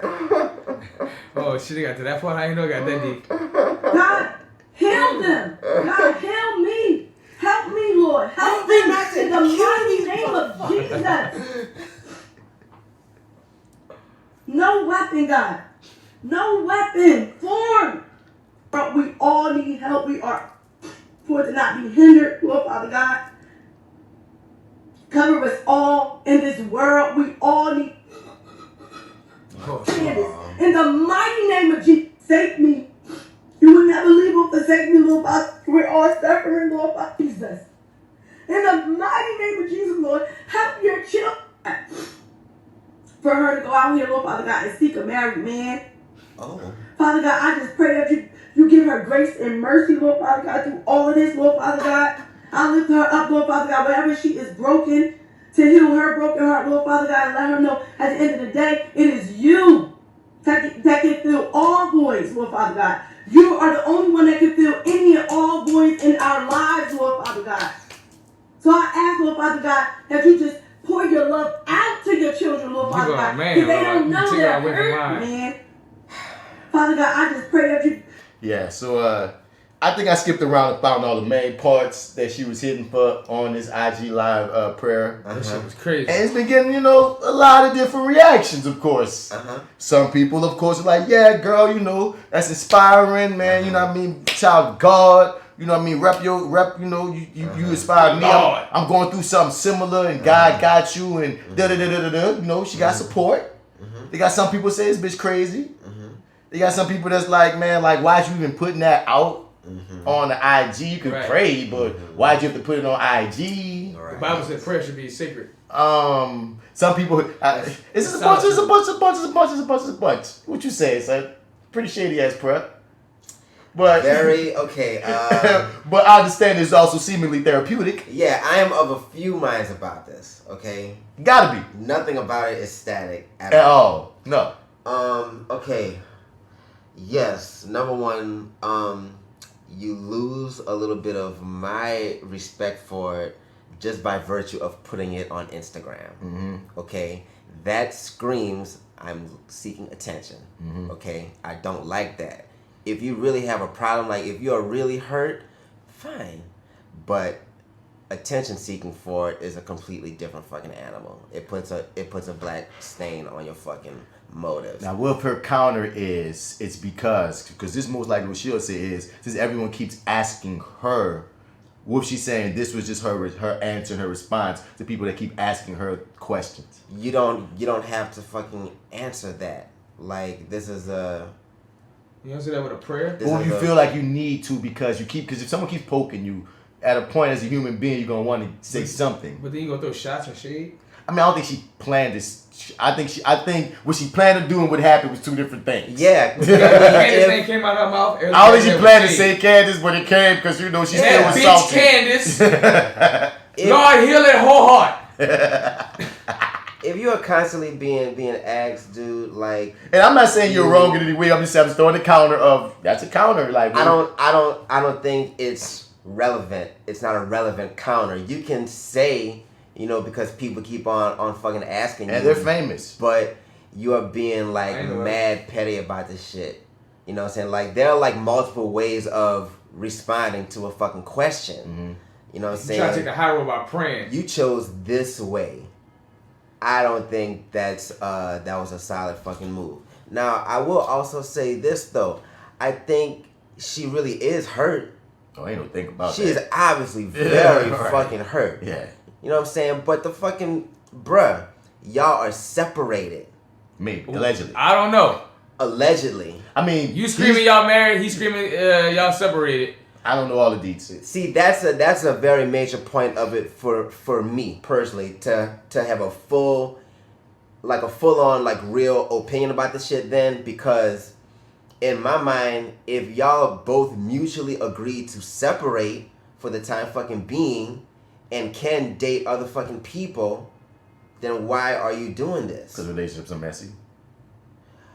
That's you are being fucking messy then. But I mean, that's not fair. Like, that's not fair to do. It's not fair, but it's very true. We've all been in these situations where I'm relationships about are messy. true. It is messy, but I mean, come on now. You don't have to do that. It can be messy, yes, but you don't have to fucking do that shit, man. Very true. I'm not disagreeing with that at all. I'm just saying it could get even more. I can understand what could make one do this. I can too. Like I can understand what make one do this, and if she feels I know many like reasons why people do this. I think she also has a support system on there as well. The same people that bring us shit. There's also people that tell us there's a lot of things why she and did it. you probably been maybe you were getting cheated on, and that's what caused the separation. And the only reason you said you didn't want to be separated from your husband, but you got cheated so much that you had to separate, and then you thinking y'all might reconcile, and then she get a girlfriend on you, but still won't fully divorce you. You know what I mean? Like, is that what happened? No, I'm throwing pots because we don't know their deets. Yeah, like that's the thing. Like the details about the nature. We don't know their context. Their no one relationship. knows but what they throw out there. I'm just saying these. I think of all these other things before I cast a full judgment, because I'm like, okay, woman, I can see all these other. I'm trying to see. I'm trying to see you, man. So I can see why you could come to this point, but still find merit in. Like I can see the merit in what got you here, man. But still agree with what you're saying. The IG live ain't the place necessarily. And then you're like being shady in prayer. Like if you really like believe that prayer is sacred, you appear to be using it as a time to be fucking petty also. But I don't think that was intentional. But you still did it. But intentions aside. But the intentions matter when you're talking about prayer. Intentions pay the road that pays to hell. No, but we're talking in the context of prayer. Your intentions do matter. Like, you know what I mean? Like in life, your intentions don't matter because your impact is what matters. So what was her intention of being fucking shady then? No, what I'm saying is I think her shadiness came from her not real. That shadiness came from her, and I don't think it was a malicious thing when she was praying. Like it makes her prayer very diluted to me. No, what I'm saying is even in the prayer, look what we can take like outside looking in, especially fully outside the situation, we could be like, okay, that was shady. While she's in the midst of that momentum, while she's praying, it's like when you get up, you start talking, or you get up, you start freestyling. Her emotions, she just ran with what was actually on her heart. Yeah. You know what I'm saying? So when she started talking about her husband, a lot of what she's saying about her husband wasn't shady. She was saying a lot of parts, I need you to pour into him. I want you to do this. I want you, like, it wasn't just like, fuck this whack ass nigga. It was like, no father dog. Bitch ass nigga. You know what I mean? She wasn't saying shit like that. She was saying a lot of good, but you could also see she was saying some hurt. Yeah, even when she got the Candace. Even when people are saying nice things, you know how people can like do that. Like they can say nice things, but you can smell the fucking like. But what I'm saying is, I think the undertone that you're smelling wasn't in this case malicious because she was praying. I think she was praying. She rode that wave. This bitch hurt. You know what I mean? She is. So certain things came across. Because even when you watch, so like when she been talking about Candace, she's saying, man, for her to go to go holler at a married man, even though we could be like, oh, that's a shady statement, but that's kind of true though. If you're praying and you're saying, let me, like, especially if you want these people that's Christian like that, how Sheik's trying to purport, them people like the motherfucker that hugged the white lady who killed his motherfucking brother. Them people be on that shit. So if she's trying to pray for even the cheating hussy, she is even, that statement you can be stated without shade. Woman, why is you messing with a married man? With a married man? Like a motherfucker could say that without even meaning shade, but really to be like, look, whatever's going on with you, that you had to go get a married man. You so rich, you so famous, but you came for this situation that you see is already like got something going on. Her saying that to God, that's God she's talking to. She can say that, you know what I mean? So even though I can get the shade, I don't take away from the earnestness of the intentions of. I don't think she went out here to be like, fuck these niggas, fuck these bitches. But the problem still goes. I don't know if it's a problem, but my issue also still is. You on IG Live with this? I think that was That's the only place I go. That's personal. And that is a personal thing, because some people, that's why I tried to rephrase I don't know if I want to call it a problem, because I know people who want to inspire, who all I can say about work through their shit like that publicly. And we can find therapy, because it just seemed therapeutic. The motherfucker started crying and stuff. Like, okay, you got something off your chest, I guess. I see exactly what you're saying, and I think that is true for some people, but I can't help but feel like there are a lot of people who hide behind that just to do their own, like... Yeah! I just don't think it's her this time. You're right. There are a lot of motherfuckers, but I'm just saying, peeping her, I don't feel like that was her this time, even though the fact that you're doing an IG Live still takes some marks from you. In situations like this, she was still too hurt to talk about trying to pray for somebody else. Yes, I'm gonna always like point that out, dog. Like, she's definitely not faking the fucking pain. Like, she's going through it. She was too hurt to be trying to pray for someone else. Nothing good was going to be able to come out naturally, not shadily, mentioning the chick that's having sex with her husband, even if she's trying to be the most earnest person she can be for her Lord. We're still human. We're still human. If she was alone, she probably got more mean with the motherfucker. Because, Lord, I want to hit this whole bad. I saw this bitch around the corner one day, Lord, at the same restaurant. I want to hit her, Lord. I want to sneak the fuck out of her, Lord. But, Lord, you said no. You said no. You knew my heart. You knew my heart. You used me. I just said, truthfully, it would have got worse. You probably had to put it on IG Live so Lord went into the hell. Right. I need somebody to hold me accountable, y'all. Listen, y'all. If I'm alone with this prayer, I might say something that's going to get me in hell. Lord, why would JR cheat on me? Why I can't cheat on him back, Lord? This little dick herpes having motherfucker had the nerve. I should have left that guy with that other man when I had the chance, Lord. This husband was my friend first. But my whole take on this, dog, is that when I watch this, all I can see from this and all I can say from this is that I wouldn't do it. Handshake. I wouldn't do it either. I wouldn't do it either. I wouldn't do it either. I'm not going to say what you should do for you. Yeah. You do whatever works for you. Do what works for you. IG Live, Facebook Live. Yeah. I didn't know that would work with me, goddamn. I can't do it. I would have kept that one close to the chest. I'd have just had to deal with that. Hey. Me. I would have. I would have. Jimmy. Just me. Next up, Nick Cannon says another Eminem diss. He wants to be relevant so bad, dog. What this was about? Oh God, this one here. What's funny is this. This may be the best diss, but it's the most classless diss. Oh no. Oh God, it is so. And I'm gonna tell you, you might catch why. I'm gonna tell you why it's landing to me. Like, but it's so funny. It's twofold. Like, if you try to get at your enemy, I see the move. It's like, okay, Nick, damn, you just said fuck it.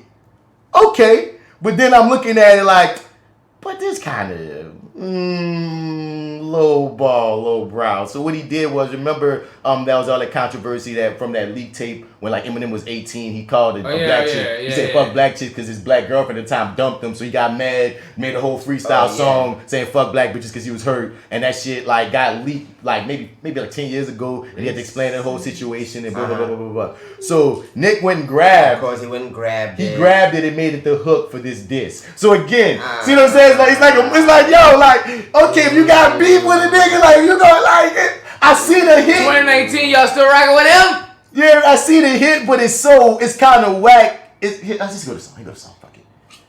I'm alright. Eminem should have never recorded this, dog. Oh yeah, it ain't over, motherfucker. There's a line on there that, you know, was a little Here's what they harsh. think about you. There's a line on there that, you know, was a little harsh. Here's what they think about you. Here's what they think about you. Here's what they think about you. Here's what they think about you. Here's what they think about you. Here's what they think about you. There's a line on there that, Here's what you they know, think about you. was a little harsh. Here's what they think about you. Here's what they think about you. There's a line on there Here's what they think about you. was a little Here's what harsh. they think about you. How would you feel like in a sort of 8-mile battle contest with Nick Cannon? I think Here's what that's they really think about you. where you've got to feel some swag pressure right now because it's on, baby. Is it on? I think it's going to be on. I think you and him will have to go Here's what they think about you.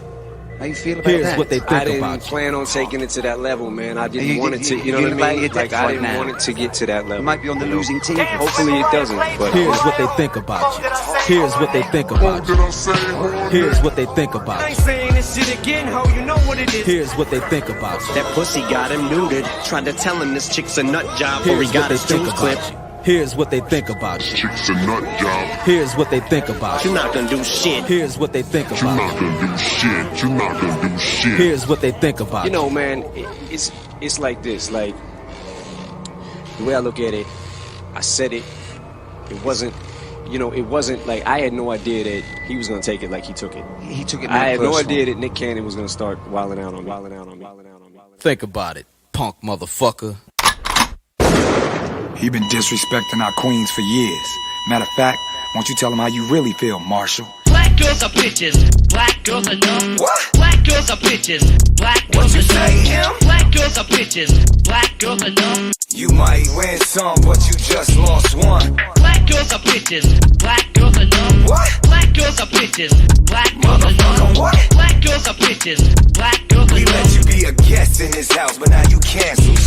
Had to put my motherfucking turban on. Outside your motherfucking suburban on. Protesting with AKs and guns. Our queens don't need your racism. You the KKK of this generation. Oh, KKK, did I take it too far? He's a rap star. Run, nigga, run. Standing my ground. Fruit of Islam. I don't give a fuck if his ass was young. Can't let that slide, that's on my sons. Goddamn right, yeah, I'm on one. Cause ain't no age for white race. Specifically in your DNA. I seen you at the VMA. Niggas that was with you, you treated them like indentured slaves. Read the ISIS paper, you racist. I see why you hate us. Pretend you love us, but you really jealous. Wanna be brothers. Christopher Columbus. Hip hop wish you discovered. Now I'ma slay you for my sisters, cousins, daughters, and mothers.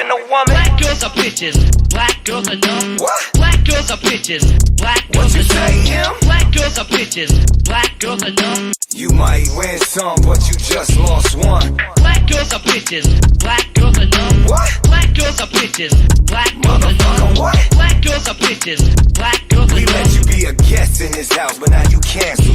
Just for Rosa and Coretta, Asada and Loretta, Betty, Rosetta, Angela, Mahalia, Dr. Bethune, Sojourner, she the truth. I do it for the coach, a new Oprah in the booth. Lord Jamal told your ass you was a guest in our house. I'm trying to find out who the fuck let this pest in our house. Close the door, apology tours for sure. They gon' say I'm race baiting, but I had to lure them with the hate just to read the ISIS paper. You racist, I see why you hate us. Pretend you love us, but you really jealous. Wanna be brothers, Christopher Columbus. Hip hop wish you discovered. Now I'ma slay you for my sisters, cousins, daughters, and mothers. Black girls are bitches. Black girls are dumb. What? Black girls are bitches. Black What girls you are say, dumb. him? Black girls are bitches. Black girls are dumb. You might win some, but you just lost one. Black girls are bitches. Black girls are dumb. What? Black girls are bitches. Black girls are Motherfucker, dumb. what? Black girls are bitches. Black girls are We dumb. let you be a guest in this house, but now you cancel. You heard him. This is how you feel about us. We just gonna keep letting that ride? Oh yeah, the Hop and Bob and all them other house Negroes that keep defending this motherfucker. Holla at me. I got some books you should read. Oh, and Marshall, I tried to give you an invitation. Now the invitation's canceled. Get straight to the point. Black girls are bitches. That's why I'ma tell you, you better pull up your britches. Black girls and white girls just don't mix because black girls are dumb and white girls are good shit. So I think this is what I think about it. You dig? I'm gonna say my opinion right now. I think that Nick Cannon should have dropped this first. It'd have made the beef a lot more interesting. Number two, the shit was corny. Number three, you put your same verse in the second verse. Like, oh, that was kind of lazy. I didn't appreciate that. That was a reprise. I didn't appreciate that. That was whack. Somebody calling you. And on top of all of that, if I wouldn't respond to this, I still think Eminem will win. Like, if Eminem just don't even respond to this. Because this just, like, it's a far stretch, but it's too late in the game. You too many quarters down, dog. You pull the Hail Mary and you hit a touchdown, but you got 3 more touchdowns to go. And you can't pull that many Hail Marys, dog. Just saying, D. That shit was corny, man. That shit was corn chips. I think I'm in agreement. He probably should have did this one first. It would have definitely made it somewhat more interesting. But still, the whole thing smacks of him just really reaching to like the deepest like the bottom of the barrel thing that you go pull up on this fucking dude. At some point, he even kind of says, like, I didn't want to race bait, but I had to do it, like, to get y'all to listen kind of type shit. But you didn't have to race bait, because it's one of those things of like when you speak on how late in the game you're doing this makes this whole thing hollow. Yeah. This man been dissing you and your woman for years, and y'all been going back and forth. You ain't never bring up none about, I'm about to ride for my black women. You trying to ride for your baby mama, but you wasn't on this brigade of I'm stepping up because Eminem has said bad things about, but he never ran that angle. Now all of a sudden, this late in the game, man, this chick on my Facebook, Derisha said it best. She said, I don't fuck with it because I feel like you just trying to get black women mad at him so they could be on your side. And you think we're that fucking simple that just because you threw this little thing saying this shit and boom boom boom we just gonna be Eminem said this, fuck Eminem, and now you gonna have the black women support because you just desperate for support. We're not stupid. Yeah. And I just had to give it to you right. That's what it feels like he doing. It's like you trying to get support by any means necessary. And a black woman gonna ride. You know what I'm saying? Because there's one chick I got into it, but she put up some status about the Eminem Nick situation, talking about how black men we weak for not supporting Nick Cannon and this thing with Eminem. I was like, hold up, Nick Cannon ain't putting out nothing hot. Like, you can't say black niggas is wrong if we're saying that Eminem's a better rapper. Y'all never stand up. She's trying to make it this brigade about stand up for the black women. That was her angle. And I was like, a nigga saying that Eminem is a better rapper than Nick Cannon is not shitting on black women. Like, you stop trying to make that connection. That don't connect, La Mama. But if Nick would have ran that wave from dump, how dare you talk about my black queen like that? That's how you feel about black women? You got this old lyric from, because the shit came out 10 years ago. So if you just been pulled that lyric, then said all the shit he said about Mariah, even though it still would have been a reach, because generally speaking, Eminem don't attack black women. He just have a problem with Mariah. Because I always gonna feel now, Mariah probably the one night stand with this nigga that she regretted. And one night stand, he got a tattoo and all that. And she never claimed him, and he has felt played ever since, and he should have been let that shit go. But also part of his gimmick is that type shit. So I'm like, some of that shit, I'm like, y'all take Eminem so serious, you giving him more fire. But end of the fucking day, it's like, whatever happened in that situation, if you would have been trying to whoop that, it would have been a little bit hollow too, but you would have way more foundation to be like, well, nigga, that's like if this was the court of a law, even though I could see, that's an angle, bitch, because I could still counter that. That's a cool angle, Nick. Yeah. But no, like y'all said, he came so late in the game with it, it was like somebody else must have gave him the idea. He's like, let me do that. It's like, nah, it's not how you really feel. So it feel like, at least the other two funny things. I didn't say how I feel in 10 years about this, but now I'm gonna let you know how I really feel about it. Come on. I want you to get on Wildin' Out. But now I see it's about the queens. And another thing is, Wildin' Out and not money no more. And Eminem's fan base, Nick, it's not black women. Like, of course, there's black women that like Eminem, but his crux of his fan base isn't black women. So you making a song to try to turn black women against Eminem? Nigga, we want to listen to that nigga anyway. Most of us. Now we definitely gonna listen. We might even listen to him now because you're corny. Because you being whack. Your old maze having ass nigga. You nothing but maze. And here go my other issue with this song, just by itself. And it didn't come to me until just now we listening to it, even though this is my third time hearing it with you guys. The fact that your ass gonna say you stand up, okay, here go other thing. You talking about stand up for black women like you just like you wasn't on the radio talking about all the chick that you fucked and was T-talking, even threw some shit about Christina Milian and shit. So nigga, you be talking shit about black women too, Nick, but that's not what I'm talking about. You made a bop with the hook being black girls are bitches, black girls are dumb. I don't care if you use Eminem voice to do it. You put a beat behind that. Someone else is listening to that and they're nodding their head with the shit. You should not put a beat behind words like that if you're going to also have to speak out the other corner of your mouth saying you stepping up for black women. There should be nothing in existence that has a hook or a repetition. Because at one point you started bobbing your head not because you feeling the lyrics. It's like, well, it's a beat. Black girls are bitches. You know what I'm saying? You can help a bob your head to any beat. And you put it to a beat, now it's out on the internet, and now it's a hook, and you created that. What's the name of the track? Black Bitches Are Dumb? This is called Canceled Invitation or something. But nah, son, all this shit's corny. Give it up.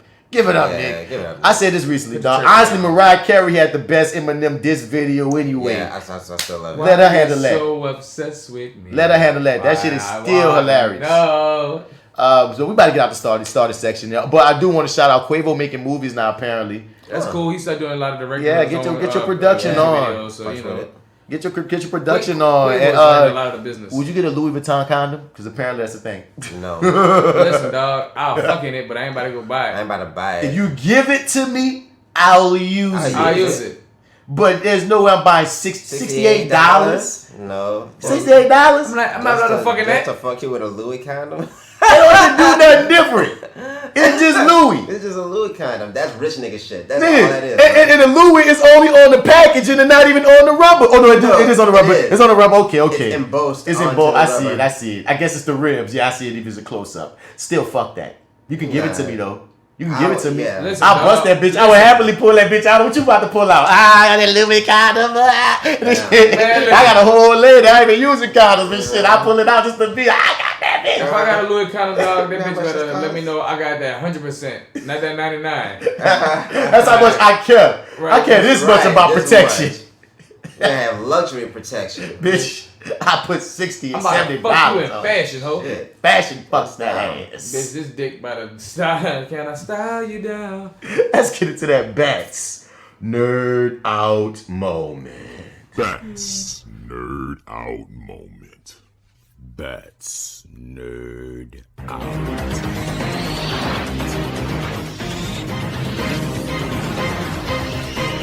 That's Nerd Out moments. That's Nerd Out moments. That's Nerd Out moments. That's Nerd Out moments. That's Nerd Out moments. That's Nerd Out moments.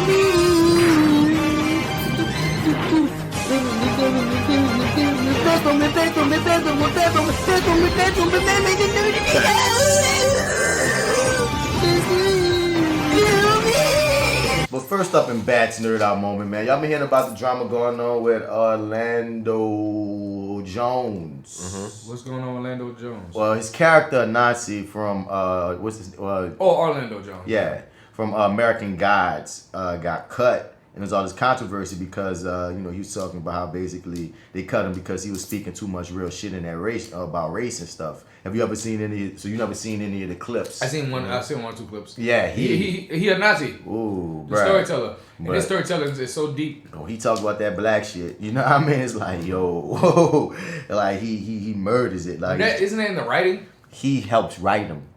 Because that's the thing too. They brought him to the writer's room because that character wasn't even like supposed to be as major as it was. But they invited him in the writer's room and he wanted to get, once again, of course, paid more since I'm helping you write these bitches. They almost all of his speeches keep going freaking viral, and he cutting through. You feel me? So he felt like he was fired for being too real, 200, and it's the same company that also is coming for Gabrielle Union about her hairstyles and her standing up for shit. So SAG standing up for them, and apparently Thank you, SAG, because that's the fucking money. Yeah, for trying to ride with the black actors, which is really good shit because.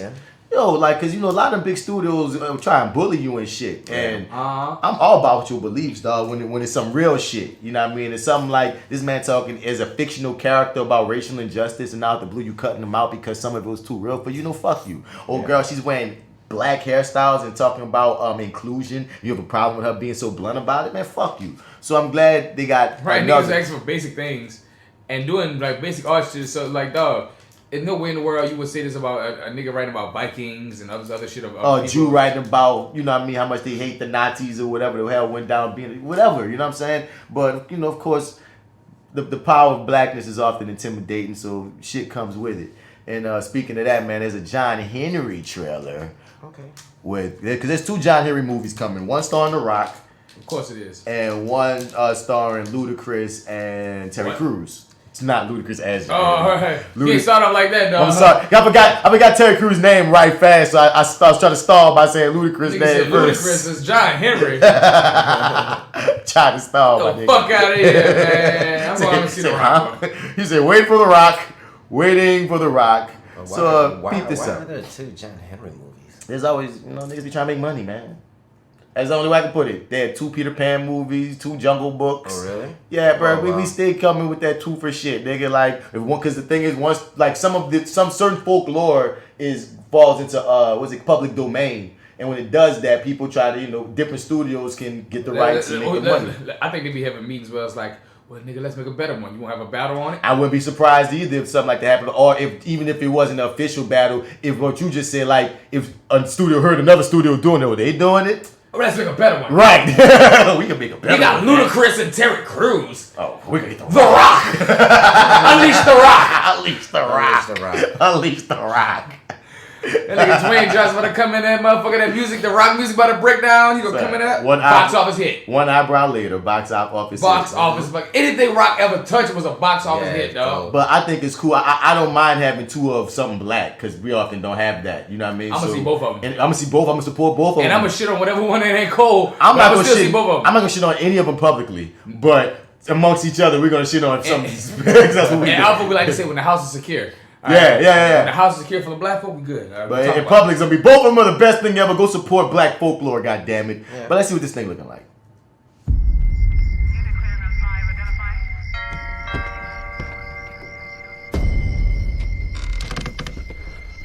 Good evening. We're doing a sweep of the neighborhood for some kids involved in a nearby gang shooting. We had to come inside and take a look around. Probably illegals. Whoa. I'm gonna... I ain't seen no kids. Stay safe. Are you hungry?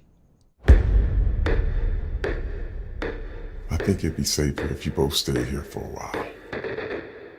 Trust me, I'm not a killer. I'm John Henry. You don't gotta worry about John.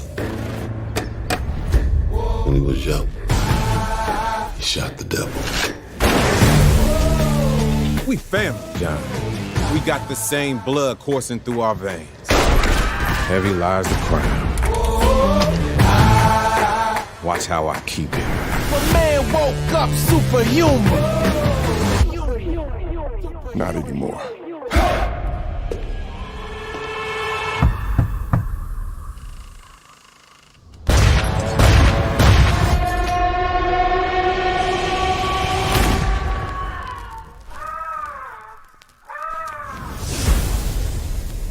So what you gonna do? You know why I named you John Henry? When you was born, I said, my boy's strong. Feel the vibe, I feel the vibe. Extra Kill him. extra live. My man woke up superhuman. You should know I'm not done. What you gonna do with all that strength, John? Alright, so can someone hit me on the story of John Henry? Number one. He was this giant. I forgot that they're doing a modern take on John Henry. Wow, I forgot that's the difference between the movies. The Rocks is gonna be more like the original folklore, which was like DC is this big strong black dude, the strong some motherfuckers. Now I remember he had the sledgehammer and he was building a goddamn railroad or something, right? Yeah, wasn't he building a railroad? And he died or some shit, but some shit went down. But I remember he was like the strongest of the strongest. He was just battling a machine, if I remember right. It was him versus Machine, and he outworked that motherfucking Machine, but I think he died afterwards. But let me look it up right quick. But why you ask? Because I never knew the story of John Henry, and that's number one. Number two, I can't help but look at this and think about your boy being in the role, who had passed on. What's his name? Oh, from Green Mile. Yeah.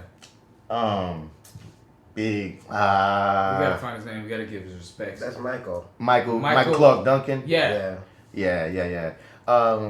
John Henry is an African-American folk hero. He's said to have worked as a steel driving man, a man tasked with hammering a steel drill into rock to make holes for explosives. The story of John Henry is told in classic folk song. Now give me the freaking thing. John Henry was because I've seen so many. I used to read them because they all these. There's Paul Bunyan, John Henry. Mm-hmm. It's like a few of them niggas. They all come in this one book. And, you read up on it. The legend, according to legend, John Henry's prowess as a steel driver was measured in a race against a steam-powered rock drilling machine, a race that he won only to die in victory with hammer in hand, and his heart gave out from stress. See, look, when you learn as a kid, it stick with you. But that's the whole fucked up kind of story. Yeah. He wouldn't say he could outwork this machine and died in the process of winning. Yeah. That's lame. they got buku stories though, like, and they use them in other stories as well. But that was like his original story. But they like there's a bunch of like John Henry like lore. So I guess they're creating a new one with this Terry Crews joint. It kind of like threw me off at first because I was like, wait, what's going on here? Right, Terry Crews. Yeah. I'm not even Terry Crews. Terry Crews, you're a big black man. I'll let you be a big black man. Because you seem to be dramatic. You waiting for a joke. But yeah, Terry Crews is fucking jacked. Yeah, he a huge black man. He could be John Henry. I just was taking a back from, we doing the modern thing. Okay, let me. And doing the modern thing, it makes me feel even more like, damn, I wish Michael Clark Duncan could be here for this, dog. This is your role, son. This guy right here. But they're not even looking like they following the story. They just taking it's just his name. The name and the essence and throwing them in some shit like a superhero for the neighborhood. Yeah, like it's supposed to be a superhero or like. I'm calling it superhero, but it's like human strength, maybe. I mean, they haven't said if the strength is superhuman necessarily. Yeah, I work that fucking machine. He probably superhuman. No, I'm saying in the folklore, you may contribute to superhuman, or you could just be like, man, nigga, just with that black man. Big ass nigga. You never know, but. I don't know how they're going to play it in this movie, but it's just... I'll give it a shot just on the fact that it's a black movie and shit. It's just... Some of it has some of them tropes that you see in all other black movies, and I'll try to forgive it. I'll try to forgive it. Like, there a few times I kind of had a... Not full cringe, but a slight cringe. Like, here we go. Like, all right. Ludacris, the bad guy? I ain't mind that necessarily. I was just like, it was just some other things. Yeah, man. Even his bad guy was kind of cartoony, so I'm like, because that's the thing. Are you going in that direction? Yeah. Because if we're going full cartoon, then cool. I'll roll. But go there. But if you try to make it ultra realistic, and we got this flamboyant ass Ludacris, like, we'll see. I don't even want to judge you before seeing it. But one thing I don't like is when movies give too much of the plot away. We already know that one dude.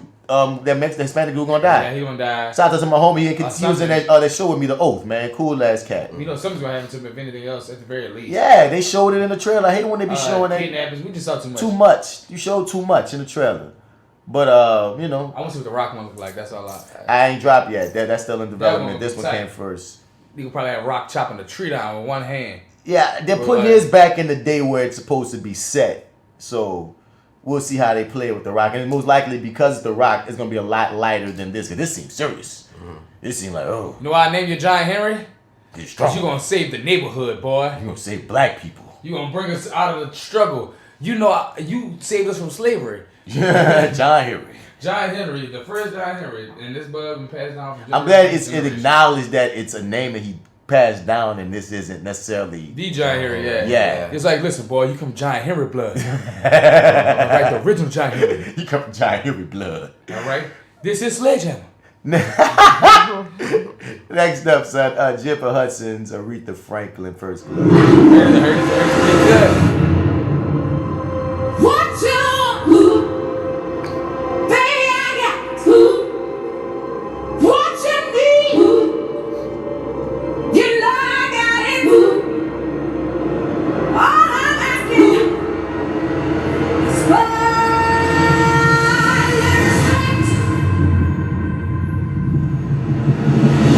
R-E-S-P-E-C-T. Find out what it means to me.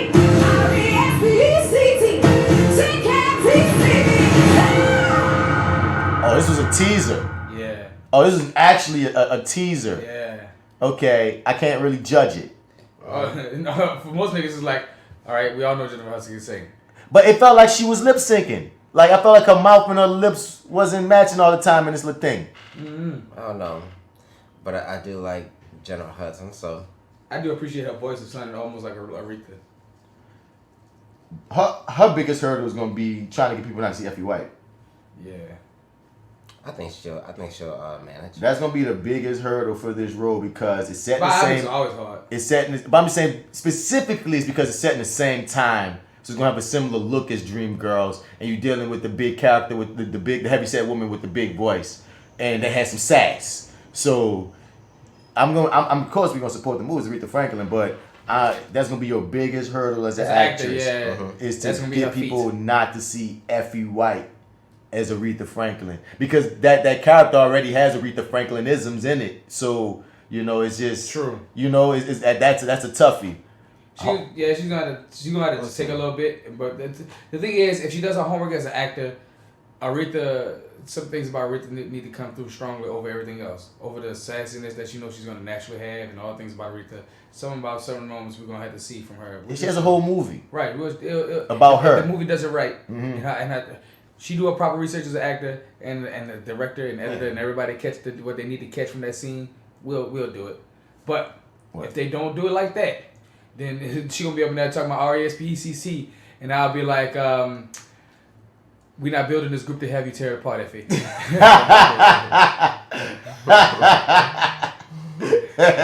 You see the lighter, man. Y'all heard about Half Baked too? Yeah, I'm all for that. I mean, it's way overdue, but it's a weed head movie. Of course it's overdue. Weed heads take forever to do shit. Yeah, I think it's fan service, but I'm all about fan service. I mean, right now we're in the age of fan service. They're pulling out all the old nostalgia flips. So give me one of my favorites too. If you're gonna just be doing them all right now, huh? Yeah. Half Baked too, dog. What? I can't even, because the first one was so fucking stupid and funny and Half Baked.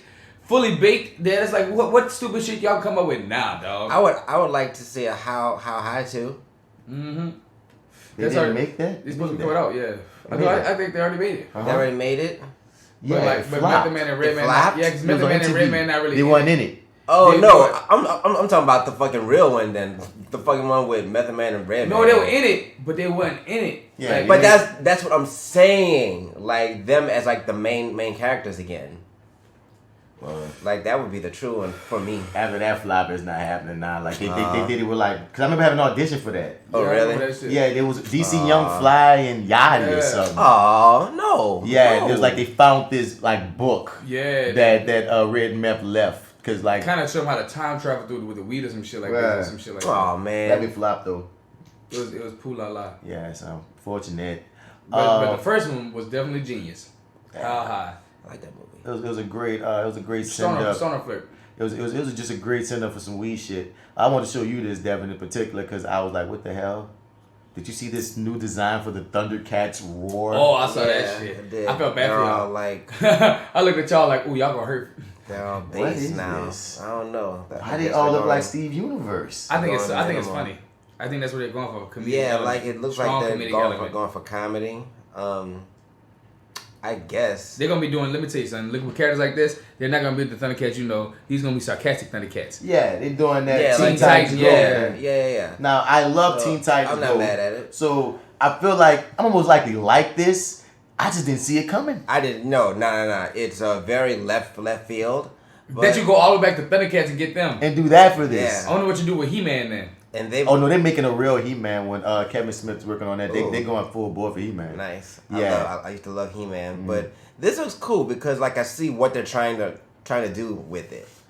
You know, so I'm curious. Let's wait and see what it looks like. When I saw it, I bust out laughing, but I looked at the generation. I'm like, oh man, that ThunderCat generation.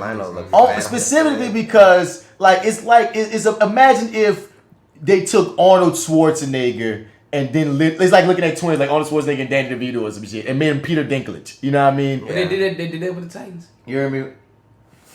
Kind of sorta with the Titans. Like when you talking ThunderCats, you talking He-Man, you talking like masculinity on 10. You know what I mean? You talking Rambo. You know what I mean? You talking big muscles, half nigga just screaming with knives and fighting and shit and swords and just muscles popping. Yeah. Then you make them these midgets. So it's just such a departure from what even you're used to seeing from them is all. That's like that's what hit you first. The old ThunderCats with toxic masculinity. I guess so. That's what the fuck it was. I guess so, cause like they stripped all of that from it, and like you said, maybe it's gonna be some sarcastic, funny shit. The most macho nigga on the squad now looks like somebody's stepmama. Yeah, for real. He like if I gotta come to this school one more time, right? For real. He just looks outdone. They got spaghetti in there, bro. You got McDonald's money, but I can make McDonald's at home all day. Eddie Murphy recently was talking about. I got to watch the SNL. No, I saw at least the monologue. I didn't even see the whole SNL show that day for the whole thing, but I did watch the monologue. Yeah, we brought out everybody. Yeah, and let's just watch that. It ain't that long. It's about 6 minutes. He said it ain't that long. No. It's about 6 minutes. But I'm gonna catch it, dog. But I just want to catch it for history's sake. Just there's certain things that you just have to see because it's a moment in time. Yeah, dog, you gotta catch that. Yeah, so I gotta see. I'm gonna most likely watch it right after we get done recording. just to see it because it got mixed. You know, some people are in love with it, some people are like, yeah. But I'm like, that was gonna happen regardless because that's just whatever, dog. And the thing is, some people live in nostalgia. They want Eddie Murphy to be raw and delirious, and Eddie Murphy is like 30 years past that. I mean, it's both. That's a twofold thing. Some people live in nostalgia positively and negatively. Yeah. Some people only gonna suck his dick because they live in nostalgia and Eddie can do no wrong. And some people gonna just be like, well, he ain't Eddie how he was, so they gonna shit on who he is. It is what it is. I'm going in. He does take a shot at Bill. I know, and Bill Cosby got mad. Bill Cosby, the spokesperson said he a hoe. Yeah, a slave to Hollywood. Yeah, Bill Cosby. So basically call him a coon. Basically call Eddie a coon for that. But I'm like, whatever, Bill. I told you fuck you back then, and I'm gonna tell you fuck you now. No, straight up and down. Fuck that. They don't give a fuck about you, Bill. Boy. Don't drop the pudding pop. Yeah, don't drop the fucking pudding pop. God damn it. Damn. But yeah, y'all. But I just wanted to bring that up because apparently this would have been an interesting flip. Eddie Murphy turned down Who Framed Roger Rabbit. That's one of my favorite movies. Damn, he did. He would have been the Bob Hoskins character. He would have been the main character, but he didn't get it. He said, "This seemed weird to me." Almost the same thing. I like that joint. Almost the same thing that Will Smith said about The Matrix. Denzel said about Seven. It's like whenever they turn down these things because they just didn't get it, and them things be fucking major, and they be like, "Damn, that was a major fucking joint, dude." Who Framed Roger Rabbit? Imagine Eddie Murphy and Who Framed Roger Rabbit. That'd have been crazy. That'd have been nuts. That'd have made him even bigger than he was. Yeah. Because Eddie was already the biggest star of the 80s. He was still the highest paid actor, dog. For a minute. Yeah. But now they put him in a whole other stratosphere. Who was it? Jim Belushi? Bob Hoskins or Bob something. Bob Hoskins, I think his name. I always fuck up his last name. But yeah. I thoroughly enjoyed that fucking movie. Yeah, that's a classic movie. If Eddie Murphy was in it, I don't know, dog. Like Eddie Murphy had to play the straight man because Roger was the funny nigga, dog. Roger was so crazy, son. So he had to play the straight man. And the straight man, like, he'd had some comedic things in that moments, but man, I don't know. I had to catch that out. I had to see that. It'd been interesting. He was the first choice, which makes me feel like it's... Eddie Murphy was a lot of first choices. You remember those skits they had about Eddie Murphy? No, but that's what makes me say that he would have killed it. It just would have been a different movie, but he would have killed it differently. Yeah, Bob Hoskins, yeah, I was right. So, yeah, man, that's just a very interesting little tidbit in history, bro. That's cool. I always find those interesting, like when you find out who could have been in other roles. You was what? Damn, you turned that down? Whoa, and that was one of those. But that was Bats Nerd Out moment for this week. Yo! Word. You got some sports? Fuck yeah! All right, so first we're gonna go before we get to football. We're gonna say football for last. We're gonna move forward to boxing. Deontay Wilder is ready for the match with. He's getting closer, but he's ready for the match with the Gypsy King. He is not giving Anthony Joshua a match at all. He thinks that boy is trash. You know what I mean? Anthony Joshua beat Andy Cruz. I'm sorry. But ain't Joshua been ducking him for years? Nah. That's the man that I've been hearing from all the people in the boxing. It's not that Josh been ducking him for years. Josh all know, the boxing and people I've been everybody talking know to. that Josh ain't on Deontay level. Yeah, they've been saying, but a lot of people like that's the marquee fight because they're the marquee names in the game. So it's almost like ridiculous that them two not gonna fight. Well, you seen Josh's face? He ain't about to let Deontay fuck that up. They say that boy been ducking Deontay, bro. But I tell you this about Deontay, he did say some shit that I do not agree with. He said that he could have, he has a stronger knockout punch than Mike Tyson, and he could have knocked Mike Tyson out. We talked about that before. I don't think he got a stronger punch than Mike Tyson. Yeah, we talked about that a couple talk about episodes it over ago. there? Yeah, because he said it a while ago when we spoke about that. We had the whole conversation about Mike. It was like Mike Tyson. Because we had the whole conversation about Bird. Y'all people understand how hard that nigga was hit. Fuck. He punched through you. And you saw he might play that Mr. T role in Rocky? That's Creed. He does. No, that's the thing. I'm glad to see that if he goes into that transition of going to playing Creed, that'd be interesting. Clubber Lane. That'd be interesting.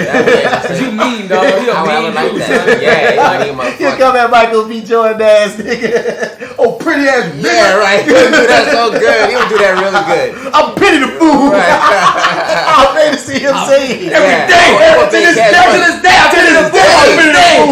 To this day. I would pay cash money, son. 2 tickets, please.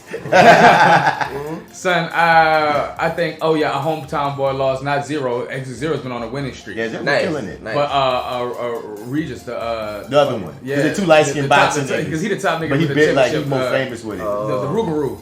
You know what I'm saying? I was messing with his name too. I know his last name, Progress. Yeah. And so, like, that boy, he had lost against this nigga in London, but it was like a real good fight, dog. After the end of the fight, both of them boys had, dapped it up, but he had lost one that he just lost. It was the Muhammad Ali trophy he had lost. Dog, that was a great fight. So that's one thing for the hometown boy. That's in that. What else is going on in sports that I can think about? Basketball. Oh yes. So in basketball, Pelicans. We ain't going there this year. Wash. We ain't there this year, dog. Wash. We need a few things to change the dig, and Zion being hurt. But I knew Zion. Remember I called Zion gonna get hurt because of size? I said that he need to lose weight. He said it. You did. You know what I'm saying? Because he's gonna hurt himself. This is before he even got in the league. I said, dog. Because the thing is, he does with powerful dunks, and I've seen this many times before with many big niggas, dog. When you dunk like that and move with that kind of agility, you're gonna hurt yourself. You know what I mean? That's the same thing happened to Derrick Rose, and he's a small dude, but he kept pushing his ankles and stopping and fast breaking so fast on them bitches that he wore them too fast. You're gonna dunk like that, you gotta lose weight. LeBron knew that because LeBron came in at kind of small, got super big, real powerful, but then realized for me to keep on this game and stay healthy and not be hurt like this, I gotta lose weight. And then I gotta move like that and I gotta change my game around. That's when you gotta develop a mid-range shot, a long-range shot. You know what I mean? That's when characters like that start developing. He gonna learn. I mean, he go through recovery. Right. The Lakers have been slaughtering since we talking about LeBron. Did y'all see that photo about LeBron with his son took that 3-shot? Yeah, it went viral. Yeah, with his wife. Oh yeah. And his best friends that he all put on. Yeah. The beautiful shot. You know what I'm saying? That nigga still is a hero.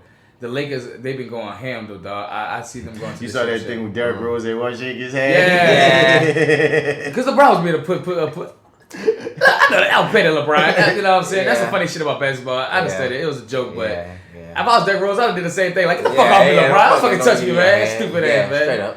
You know I'm going to see you later. You know, man. That's one thing about the basketball league. I fucks with them on that level, dog. If I was like the ones that do hang with each other. Other than J.R. Smith, he ain't out there. Only one nigga that can cheat and still be in the clique, and that's Carmelo Anthony. All right. I mean, J.R. Smith fucked LeBron's mama, right? No. Well, that was another player. That was another player. That was. I forgot his dude name, dog. Light skin dude. I forgot. Oh, I remember. Yeah, you're right. Is that? Oh, wait. I'm gonna find that nigga. I know you're talking about. Dude. It was very disrespectful. That's disrespectful as hell. Mad disrespectful. You don't be fucking your teammate mom or something. Dude, what the fuck is that about? Mom, you're wrong for this too, man. You can't get no my game. Well, how about them Saints, dog? Boom, football. San Francisco 49ers and the Saints are added neck and neck for the clinch home field division and the number 1 seed for the playoffs. If the Saints win this next game and the San Francisco 49ers lose their next game, we in that bitch. You know what I'm saying? We number 1 clinch division. We both are in the playoffs. You know, that's head up. Delonte West. That's who it was. Delonte West. What you saying? So like we gonna face San Francisco. It looked like more likely like in the playoffs to go on to the Super Bowl. Didn't Atlanta just beat them? They beat them before, but that was the game before. They just won their last game. So like we're still neck and neck with San Francisco right now. We're both the same record. They're number 1, we're number 2. They gotta lose, we gotta win. We're going against Carolina as our last game. As far as other teams going on, the fucking Ravens are coming in that bitch strong. The Ravens are number 1. Damn near the whole roster is in the Pro Bowl. You know what I'm saying? From the quarterback on. That nigga, damn it, I can't get his name out of my fucking, Watson. Is it Watson? No, sorry, I'm gonna fucking his name up.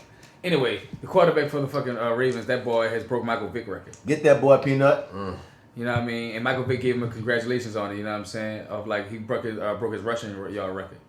And he was like, passing the torch on. Everybody been talking about this man is the future wave for real. And that's what's up because Michael Vick was his mentor and shit too, right? So that's what's good that like you broke your mentor record. On top of breaking records, Michael Thomas and Drew Brees broke another record. Oh, they just breaking breakers over there. Drew It's Brees like every game they breaking some shit. Bro, Drew Brees broke Peyton Manning's records for the most touchdowns in a single season. And he is still continuing that lead, you know what I'm saying? And the thing is, you saw that meme about nigga, he did that after sitting out 5 games. Yeah. Right. That's crazy. Ain't that some shit? I broke your record sitting out 5 games. Boy.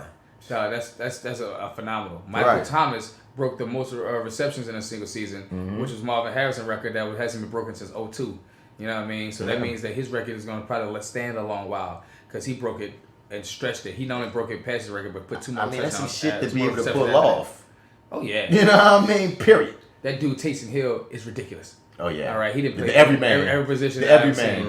The kicker tweeted, man, don't let him see how your kicker skills. And he tweeted, man, Bruh. Take your job. I predict if we go to the Super Bowl, it's gonna be against the Ravens. New Orleans and the Ravens. Oh, so because everybody keeps saying Patriots, they ain't the favorites no more. Patriots still got it going on, dog, but I think the Patriots don't. I don't know. Nigga, Patriots always got somebody to pay off.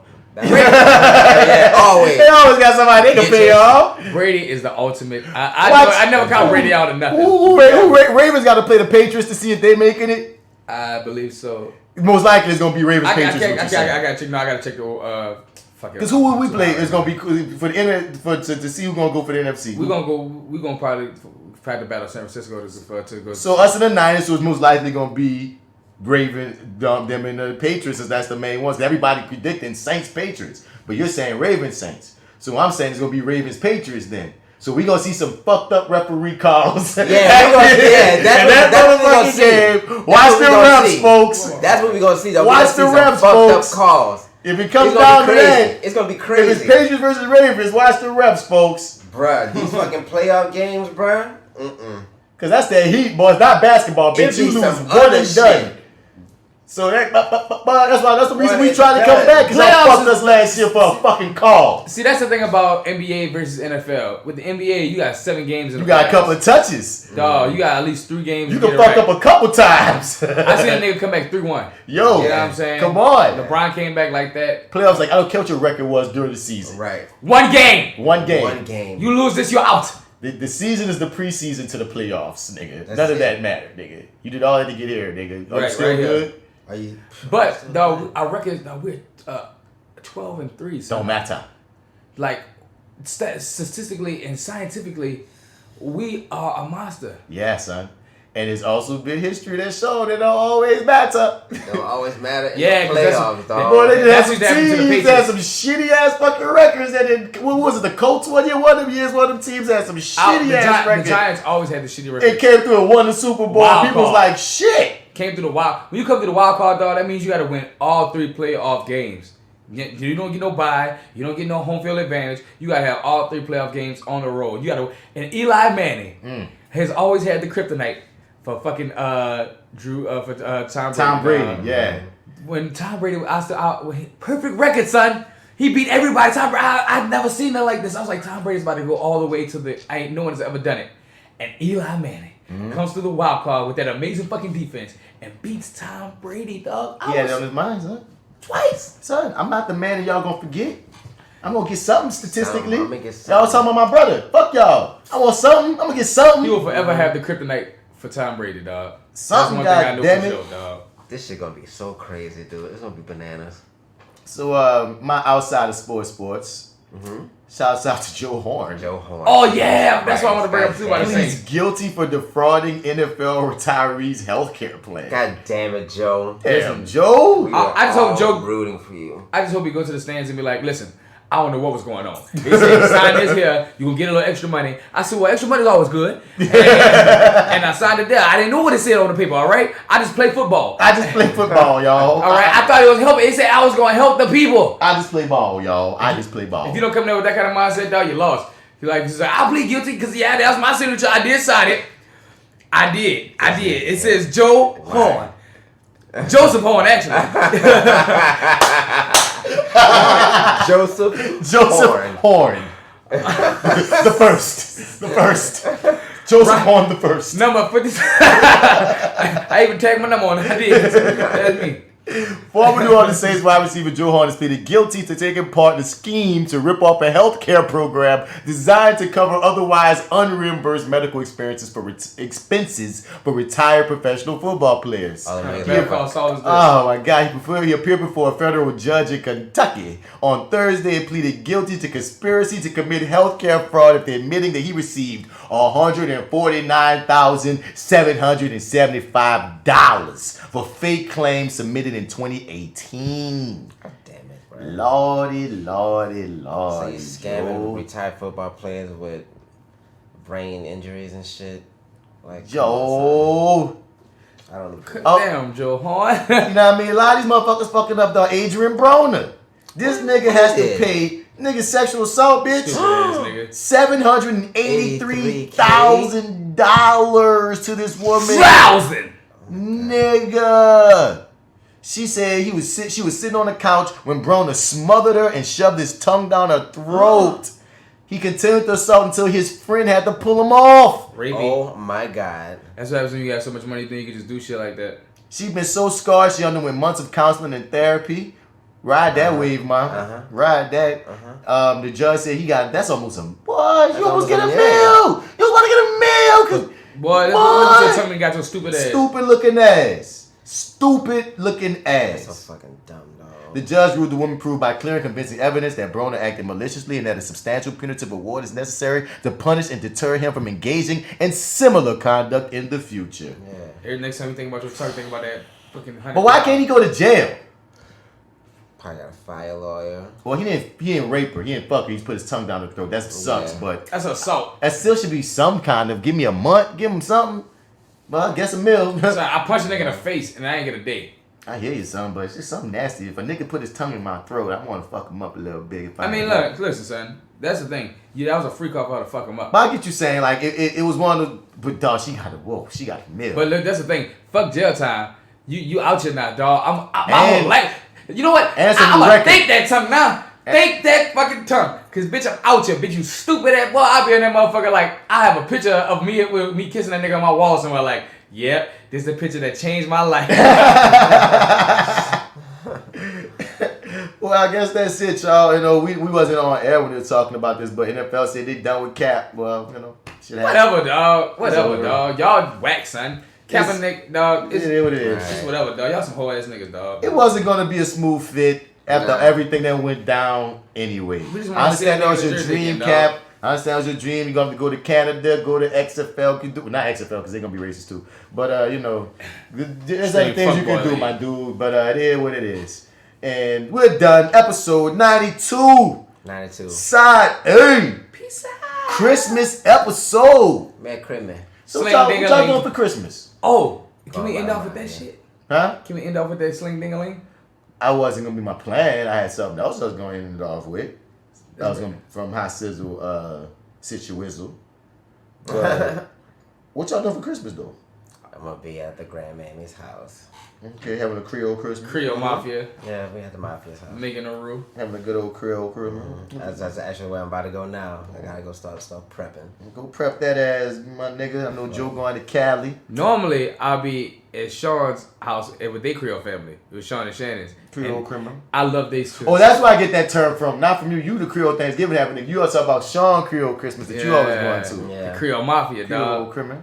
Dog, I get over that, dog, and they be having real, like, every year they pick two people to, like, be Santa Claus and Miss Santa Claus, and they read it, they give out the gifts and stuff. It'd be so nice. I'd be like, oh my God, dog, it's the best Christmas ever. Merry Christmas, everyone. Dog, I be feeling the spirit of that motherfucker, and then I go to my old house and be like, ain't no spirit of this bitch. What'd you get your girl? Oh, man, I got a book of shit. That's the thing. That's what's going to be cool about this Christmas. I'm going to California out there. I got an all-time. Number one, we didn't do too much this Christmas because me and her mother decided not too much because she still has gifts she hasn't opened from last Christmas. Damn. You know what I mean? How? Why? Dog, that's the thing about today's generation, especially when you want to be a better parent than your next. You give so much that you realize, dog, where is any of this get to use? Yeah. You know what I'm saying? There's a whole bike that hasn't been built. And not to throw any shade anywhere, but some gentlemen out there just don't know how to build bikes. Well, you know what I'm saying? So I got to go out there and show that good old Southern how to build and fix shit, because that's what we do down here in New Orleans. That's we a build lazy and fix. thing. We got YouTube and shit now, like, you know what I mean? Yeah, it is YouTube. Yeah, I mean, and there's instructions with the manual. Even if I'm not a handyman, if I'm doing it for the kid, you can figure it out. I'm gonna figure this shit out for the kid. And I'm not blaming the mother. I'm just blaming the mother's male friends. No, I'm not talking about her. We talking about him. He whack for that. He whack for that, dog. He can easily open up the box and read the instructions. But like you said, I understand what you're saying. Every generation, it just gets more. Because, dog, how much, okay. I used to get one gift. Nigga, nobody even ask you a gift. I'm about to take it here. Tooth fairy shit. If your parent did tooth fairy, how much did you get for a tooth? Sometimes it'd be quarters, like 50 cents, maybe $1. I used to get like, I think max like $5. At max, you ever got 5. So between quarters, 50 cents to 5. These kids getting 20s. Yeah. These kids get 20 for a tooth now. I was tripped the fuck out. I've talked to multiple parents and they give these kids between 10 and 20 for a tooth. I'm like, that's the game. And I be just seeing, like you said, our generation of parenthood, yo, we be spoiling. We be spoiling, dog. We be spoiling. My little girl, I got a buku gifts off the dump right now, dog. She at least got like 8 to 10 gifts from me off the dump. You know what I'm saying? Yo. Along with what the shit I'm about to go do out there with her. Plus the gifts that she ain't even opened up yet. Like when I get out there, I gotta build her big bike so she gonna have a whole new bike for Christmas to ride. Yeah. And her telescope. You know what I'm saying? Gonna put that together. Just a bunch of stuff. A bunch of shit, dog. And that's just my side of gifts. Yeah. Her mother has her own side of gifts as well. I got a couple. You got a few gifts. And, good shit though. You supposed to make the generation better because that means they gonna make that generation better and the next generation better. As long as they deserve it. As long as you give everything I never had. You know what I mean? But yeah, man. So yeah, Merry Christmas to everybody up there. What you doing for Christmas, nigga? I don't even know yet. I know I got. I think as we said at the top of the podcast, I might hop the bus to Georgia to surprise my moms. I might do Christmas with Jay Steele and them. I got her a couple of things. One of them ain't coming until after Christmas because it was out of stock. And I was like, I really want to get you this gift on some ignorant shit. Okay. So, like, because I got two normal gifts and one just, this is ignorant. So, eatable patties.